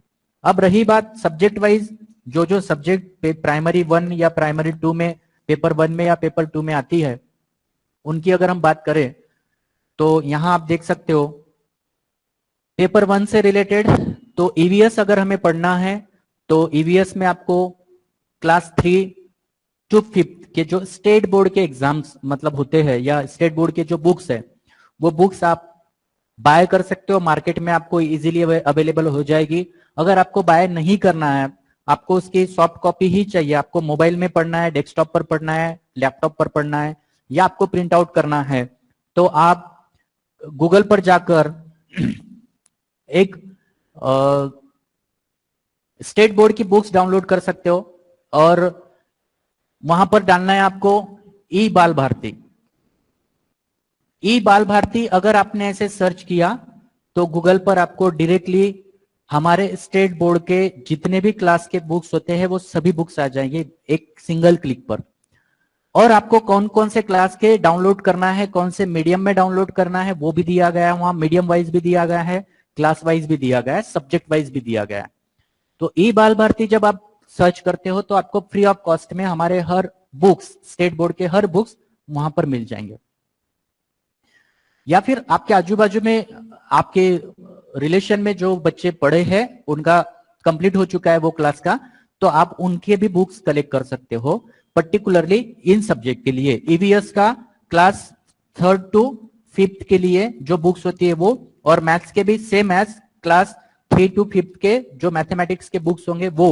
इसके अलावा आपको थोड़ा सा अगर इसमें और प्रैक्टिस करनी है तो स्पेशली मैथमेटिक्स की बुक्स मार्केट में अवेलेबल है। सतीश वशे, नितिन महाले, ऐसे कुछ राइटर्स है, उनके बुक्स ले सकते हो। और ये प्रिपरेशन करते समय आप थोड़ा सा ऊपर लेवल का भी करिए। मतलब यहाँ अगर सिलेबस दिया गया है 3 to 5th क्लास का, लेकिन आप 6th and 7th का भी करिए। क्यों करिए? क्योंकि उसमें क्वेश्चन लेवल थोड़ा हाई आता है, थोड़ा ऊपर का आता है। तो ऊपर के क्वेश्चंस आने की वजह से आप अगर ये प्रिपेयर करके जाते हो तो आपको हर क्वेश्चन आ सकते हैं। ओके, यहाँ सेकेंड पेपर की अगर बात करते हैं तो यहाँ सोशल साइंस और मैथमेटिकल साइंस ये दोनों हमने डिवाइड किया है। अगर आप देखते हो तो सोशल साइंस में आपको क्लास 6 to 8 के स्टेट बोर्ड के ही बुक्स यूज करना है, जो आपको यहाँ ई बाल भारती पर मिल जाएंगे। और मैथ्स और साइंस के लिए भी आपको स्टेट बोर्ड के ही बुक्स यूज करना है, लेकिन एक्स्ट्रा क्लास 9th के और 10th के भी करके रखिए। आप करना चाहिए आपको, क्योंकि लेवल बदल जाती है। थोड़ा लेवल ऊपर का गया तो आपको क्वेश्चन नहीं आने के चांसेस ज्यादा बढ़ जाते हैं। ये समय में, ऐसे सिचुएशन में आपने थोड़ा ऊपर की प्रिपरेशन की तो कोई दिक्कत नहीं। तो इस तरीके से ओवरऑल आप अपने सब्जेक्ट वाइज प्रिपरेशन कर सकते हो, उन बुक्स का यूज कर सकते हो। ये करते समय आपने इन ऑथेंटिक्स बुक्स का ही यूज करना चाहिए, क्योंकि क्वेश्चंस यहीं से आते हैं। क्वेश्चंस यहीं से आते हैं, बाहर से नहीं आते हैं। तो आपका एफर्ट्स भी कम लगेगा और ड्यूरेशन भी कम लगेगा, और आप कम एफर्ट्स में रिजल्ट ला सकते हो। ओके, तो यहां हमारा आज का टीईटी का जो पोर्शन था मैंने आपके लिए पूरी तरीके से यहां एक्सप्लेन किया हूं। अब यहां कुछ क्वेश्चंस आप लोगों की तरफ से हो, कुछ डाउट्स हो तो आप लोग पूछ सकते हो। मेरी तरफ से मुझे टीईटी के पेपर 1 और पेपर 2 के बारे में जो देना था वो पूरा सिलेबस आपके सामने मैंने कवर करके रख दिया हूं। कल के सेशन में हम स्पेशली सीटीईटी के बारे में बात करेंगे। सीटीईटी जो होती है वो ओवरऑल सेंट्रल लेवल पर होती है। टीईटी ये सिर्फ स्टेट लेवल पर होती है। जैसे हम अगर महाराष्ट्र में अभी अब देखें तो उसे महा टीईटी कहा जाता है। Maha TET means Maharashtra teacher eligibility test. आप अगर आंध्र प्रदेश जाते हो तो वहां पर उसको एपी टेस्ट कहा जाता है, मतलब आंध्र प्रदेश टेस्ट कहा जाता है। आप एमपी में जाओ तो आपको मध्य प्रदेश टेस्ट कहा जाता है। मतलब स्टेट वाइड उसका नाम बदल जाएगा, लेकिन टीचर एलिजिबिलिटी टेस्ट ही होगी। इस एग्जाम को क्वालिफाई करने के बाद, मतलब टीईटी को क्वालिफाई करने के बाद आप कहां अप्लाई कर सकते हो? तो आप स्टेट गवर्नमेंट के जितने भी वैकेंसीज आती है उस पर्टिकुलर पोस्ट से रिलेटेड जो आपने क्वालिफाई किया है, जो भी सर्टिफिकेट आपने लिया होगा उससे रिलेटेड, तो स्टेट के जितने भी वैकेंसीज आएगी वहां सभी वैकेंसीज पर आप अप्लाई कर पाओगे। विद इन महाराष्ट्र, आपको महाराष्ट्र के अंदर ही अप्लाई करना होगा।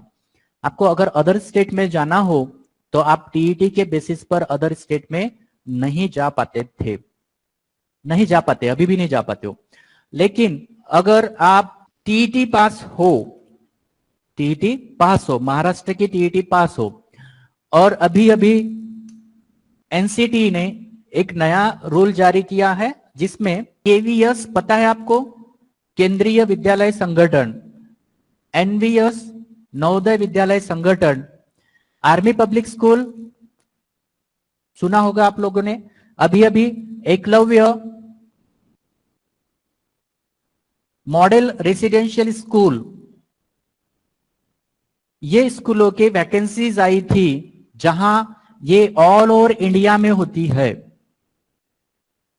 ऑल ओवर इंडिया में होती है ये वैकेंसीज। मतलब नवोदय विद्यालय या फिर केंद्रीय विद्यालय, इनके सेंट्रल गवर्नमेंट की तरफ से वैकेंसीज फुलफिल की जाती थी।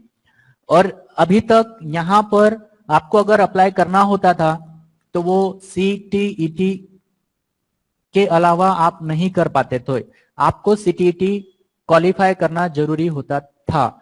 लेकिन एनसीटी ने अभी अभी एक ऑर्डिनेंस निकाला है जिसमें जिस स्टेट में आप रहते हो उस स्टेट की केंद्रीय विद्यालय संगठन हो, नवोदय विद्यालय संगठन हो, या इनमें से कोई भी स्कूल हो, लेकिन वो आपके स्टेट में है, आपके स्टेट में मतलब महाराष्ट्र में है, और आप महाराष्ट्र के ही रेसिडेंशियल हो और आपके पास में महाराष्ट्र की टीईटी है, तो आप इस पोस्ट के लिए अप्लाई कर सकते हो, जिस पोस्ट के लिए आप अप्लीकेबल हो या आप क्वालिफाई हो। मतलब यहां आपको इस टीईटी के बेसिस पर भी अपने राज्य में, सिर्फ अपने राज्य में, अगर वो ये केवीएस आपके राज्य से बाहर की होगी, दूसरे स्टेट की होगी, तो वहां पर आपको अप्लाई नहीं करते आएगा, क्योंकि आपके पास में टीईटी है अपने राज्य की, अपने स्टेट की है। और सीटीईटी क्या होता है? सीटीईटी पूरी तरीके से ओवरऑल सेंट्रल लेवल की होती है, इसलिए सीटीईटी के बेसिस पर आप इंडिया के किसी भी कोने में जाकर किसी भी स्कूल पर अप्लाई कर सकते हो। ओके, तो सीटीईटी के बारे में हम कल डिटेल में डिस्कस करने वाले हैं। आज हमने जो डिस्कस किए है वो पूरी तरीके से टीईटी के बारे में किए। तो अभी डिस्कशन के लिए मैं ये सेशन ओपन करता हूं। आप लोगों को अगर किसी भी तरीके से कोई भी कंफ्यूजन हो, कोई भी डाउट हो, या इसके अलावा कोई क्वेश्चन पूछना हो आपको, तो आप पूछ सकते हो। Good afternoon sir. Good afternoon. Sir अगर पेपर 1 में हमने कम क्वेश्चंस अटेम्प्ट किए और सेकेंड पेपर में हमने मतलब लगभग 100 क्वेश्चन अटेम्प्ट किए, तो कैसा उसका कैलकुलेशन होता है? बात ऐसी है कि आपको पेपर 1 का सेकेंड पेपर से कोई लेना देना नहीं होता है, या पेपर 2 का पेपर 1 से कोई लेना देना नहीं होता है। आपको सोचना है तो सेपरेटली पेपर 1 का, तो सेपरेटली पेपर 1 का सोचना होगा, पेपर 2 का नहीं। पेपर 1 की अगर बात करें तो पेपर 1 में 150 मार्क्स है, उस 150 मार्क्स में से ही आपको कट ऑफ देना पड़ेगा। पेपर 2 का वहां कोई लेना देना नहीं होता है। पेपर 2 में अगर जाते हो तो पेपर 2 से उसका कोई रिलेशन नहीं होता है। आपको पर्टिकुलरली पेपर 2 का जो क्राइटेरिया मैंने आपको बताया कास्ट वाइज, वो आपको फुलफिल करना होगा। अच्छा, आपका बोलने का मतलब ऐसा है क्या आपको 150 में से 90 मतलब स्कोर लेना है, क्योंकि जनरल कैटेगरी में आते हो तो? हाँ, जनरल में आते हो तो आपको 150 में से 90 मार्क्स लेना ही होगा, पेपर 1 हो या पेपर 2 हो। Okay, thank you sir. ठीक है, okay, welcome. Yes no Kajol. Hello sir. जी बोलिए। सर ग्रेजुएशन अगर किसी और फील्ड से हो तो क्या पेपर से कर दे सकते हैं? मतलब इंजीनियरिंग में हो या फार्मेसी में हो या फिर बीएससी एग्री हो, तो क्या पेपर से कर दे सकते हैं? तो क्या पेपर से कर दे सकते हैं? सर उनको ऐसे कहना है कि अगर वो ग्रेजुएशन किसी और फील्ड में से हो, फॉर एग्जाम्पल इंजीनियरिंग हो या फार्मेसी हो या किसी और फील्ड से हो, तो भी ये एग्जाम दे सकते हैं, कि ये उनका क्वेश्चन है। Yes, very good question. आपका ग्रेजुएशन किसी भी फील्ड से रिलेटेड हो, लेकिन वो उस डिसिप्लिन से रिलेटेड होगा ना, जैसे इंटरडिसिप्लिनरी होता है या फिर आपका साइंस से होता है, लेकिन आपका डीएड या बीएड होना कंपलसरी होगा। ग्रेजुएशन एनी फील्ड से होगा तो चलेगा, क्योंकि हमने सिर्फ ग्रेजुएशन कहा है, वहां पर पर्टिकुलरली बीएससी बीए बीकॉम ऐसे मेंशन नहीं किया है। एनी ग्रेजुएशन, फिर एनी ग्रेजुएशन में आपका कोई भी ग्रेजुएशन आ जाएगा। ओके, बट आपको उस ग्रेजुएशन के साथ में डीएड या बीएड मैंडेटरी होगा, कंपलसरी होगा। Okay sir, thank you. Sir in child development की कौन सी बुक्स रेफर करने हैं पूरे मार्क्स के लिए? चाइल्ड डेवलपमेंट के लिए आप अगर जाते हो तो मैंने जैसे कहा HN जगताप सर की बुक आप देख सकते हो, मराठी में है वो। वाना दांडेकर की बुक है, इंग्लिश में आपको SK मंगल की बुक मिल जाएगी, बहुत बेस्ट है, अच्छी है, डिटेल में है, हर तरीके से उसमें आपको ये चीजें मिल जाएगी। इसके अलावा भी आपके पास में अगर कोई और राइटर की बुक है लेकिन ऑथेंटिक होनी चाहिए तो आप रेफर कर सकते हो। Thank you sir. वेलकम जी। मिसबा। जी सर। सर उर्दू के लिए कौन सी बुक रेफर कर सकते हैं? कौन से लिए? उर्दू सब्जेक्ट के, लैंग्वेज के लिए। उर्दू के लिए, उर्दू लैंग्वेज के लिए। अभी देखिए उर्दू से तो रिलेटेड मुझे इतना नॉलेज नहीं है, लेकिन जैसे मैंने अभी आपको कहा कि आपके उस पर्टिकुलर लैंग्वेज में जो भी अच्छे ऑथेंटिक राइटर होंगे उन राइटर की बुक यूज करिए। और पता होता है आपको कि अपने लैंग्वेज में ये राइटर बहुत अच्छी तरीके से काम कर रहे हैं, आजू बाजू में आपको कैंपस में आपके डिस्कस करते समय आपको उन राइटरों के नाम आते ही अपने कान पर, तो उन राइटर के करिए। Okay, okay thank you sir. जी। लवीना पूछिए, अपना क्वेश्चन पूछिए। सर मुझे पूछना था कि मैं अभी सीटेट के लिए अपियर करने वाली हूँ, तो मुझे कौन सी बुक्स प्रीफर करनी चाहिए, कौन सी बुक्स अच्छी है सीटेट के पेपर के लिए? सीटेट के लिए तो सीटेट के लिए हम कल वैसे डिस्कशन करने वाले थे, लेकिन मैं आपको बता दूं कि जैसे यहाँ मैंने जो आपको बातें बताई सब्जेक्ट वाइज, आप उन बुक्स को मैथ्स और रीजनिंग हो, सॉरी मैथ्स लैंग्वेजेस के जो बुक्स है या चाइल्ड साइकोलॉजी के जो बुक्स है वो आपको कॉमनली वहां सीटेट के लिए लगेगी। लेकिन रही बात आपके जो सब्जेक्ट जैसे EVS हुआ पेपर 1 में या मैथ्स हुआ पेपर 1 में, पेपर 2 में अगर जाते हो तो सोशल साइंस या मैथ्स रहा, तो ये NCERT के बुक्स आप वहां रेफर करना होगा आपको।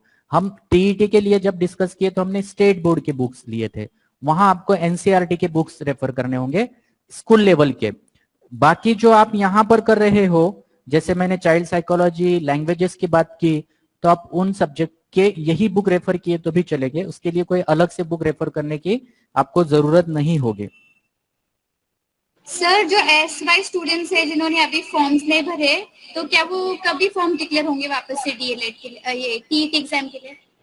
TET एग्जामिनेशन के तो देखिए अभी आप 2022-21 के बाद में 22-21 में एग्जाम हुई थी, 22 में उसका रिजल्ट आया था, रिजल्ट भी नहीं आया था, उसमें बहुत सारी बातें आई थी, इसलिए तब से एग्जाम नहीं हो पाई थी अभी हमारी महाराष्ट्र TET की। लेकिन ऐसा प्रोविजन है कि हर साल में मिनिमम एक एग्जाम होनी चाहिए।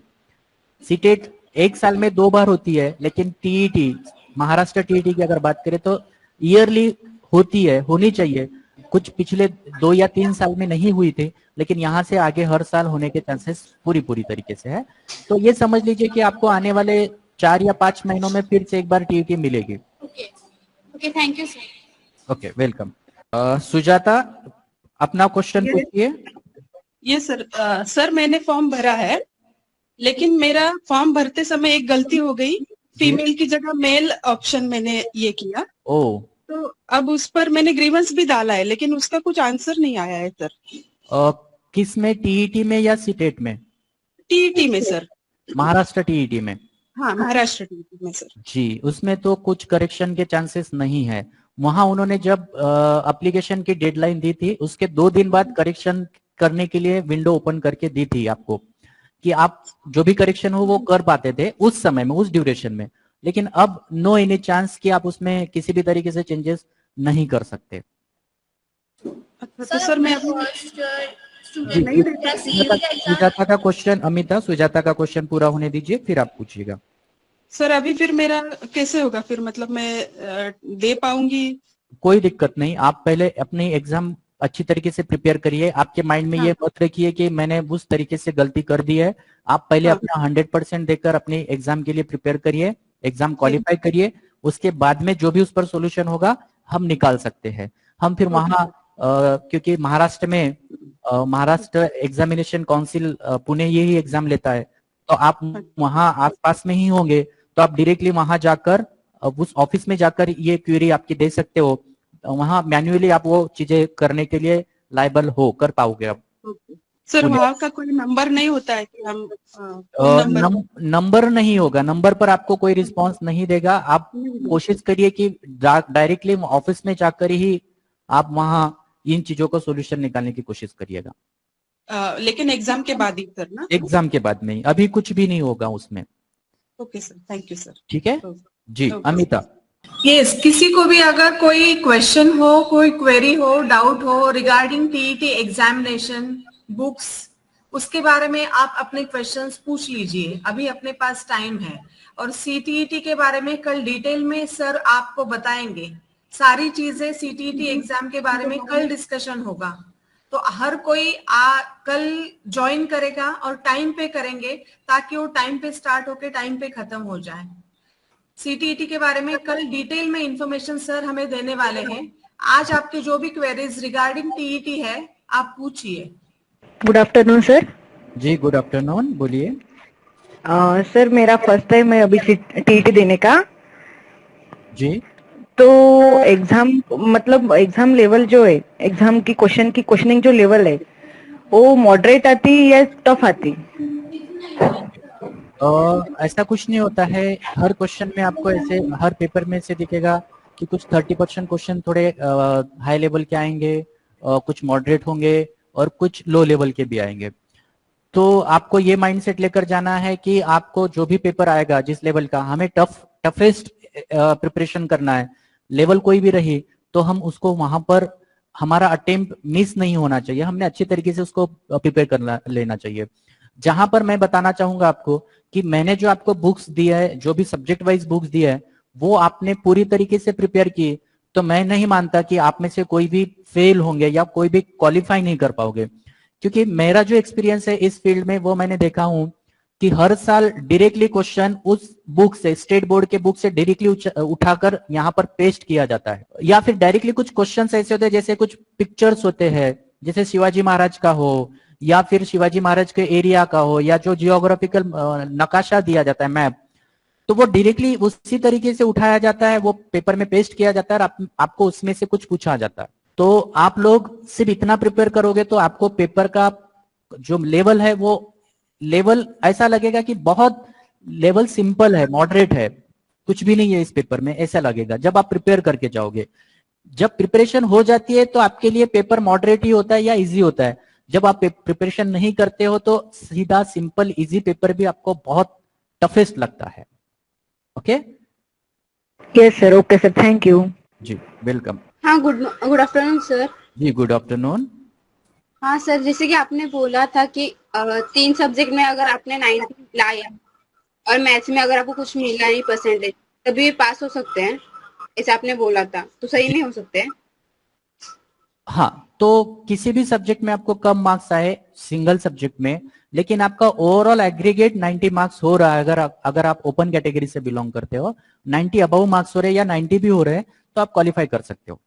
फिर वो पेपर 1 के लिए हो या पेपर 2 के लिए हो, या फिर आप कैटेगरी से बिलोंग करते हो तो भी यही लागू पड़ेगा आपको, इसमें कोई चेंज नहीं होगा। कैसा कर सकते हो आप? अश्विनी, क्लियर हुआ आपको? हाँ सर, ओके, थैंक यू जी। बिल्किस, आप पूछे होगे अपना क्वेश्चन। जी बोलिए। Good afternoon sir.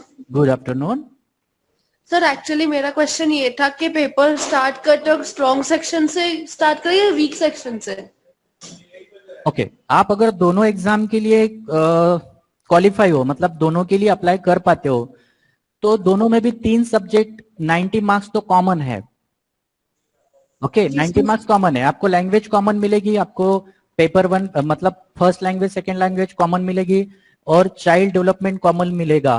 तो आप इन सब्जेक्ट से स्टार्ट करिए। तो आप पेपर 1 की भी प्रिपरेशन कर रहे हो, आप पेपर 2 की भी प्रिपरेशन साइड बाय साइड चल रही है आपकी इन तीनों सब्जेक्ट की। रही बात जब आप पेपर 1 की बात करोगे तो उसमें वहां पर आपको 2 पेपर अलग से करना होगा और पेपर 2 में 2 पेपर अलग से करना होगा। तो ये 3 सब्जेक्ट। जी जी बोलिए सर, इफेक्टिवली टाइम कैसे मैनेज करेगा, मतलब कैसे पता चलेगा टाइम कितना चाह रहा? हाँ, तो आपको तो करना कुछ नहीं है ना, क्योंकि 3 सब्जेक्ट तो एट ए टाइम आपको बोथ सब्जेक्ट के लिए लागू पड़ रहे हैं, मतलब दोनों पेपर के लिए लागू पड़ रहे हैं। तो ये तो आपका प्रिपरेशन हो ही रहा है। आपको अलग से प्रिपरेशन करते समय ये देखना है कि मेरा कौन सा सब्जेक्ट वीक है, मतलब पेपर 1 में या पेपर 2 में। जो सब्जेक्ट वीक होगा उसको ज्यादा समय देना ज्यादा जरूरी होगा आपको। जो सब्जेक्ट आपका प्रिपेयर्ड है, आप अच्छे से कर सक रहे हो, कर पा रहे हो, तो उसको उतना समय देने की जरूरत नहीं होगी, वहां कम समय में भी आप अच्छा कर सकते हो। लेकिन जो थोड़ा टफ लग रहा है जहां आपको मार्क्स कम आ रहे हैं उस सब्जेक्ट से रिलेटेड, तो वहां अच्छी प्रिपरेशन करने के लिए ज्यादा समय देना जरूरी होगा आपको।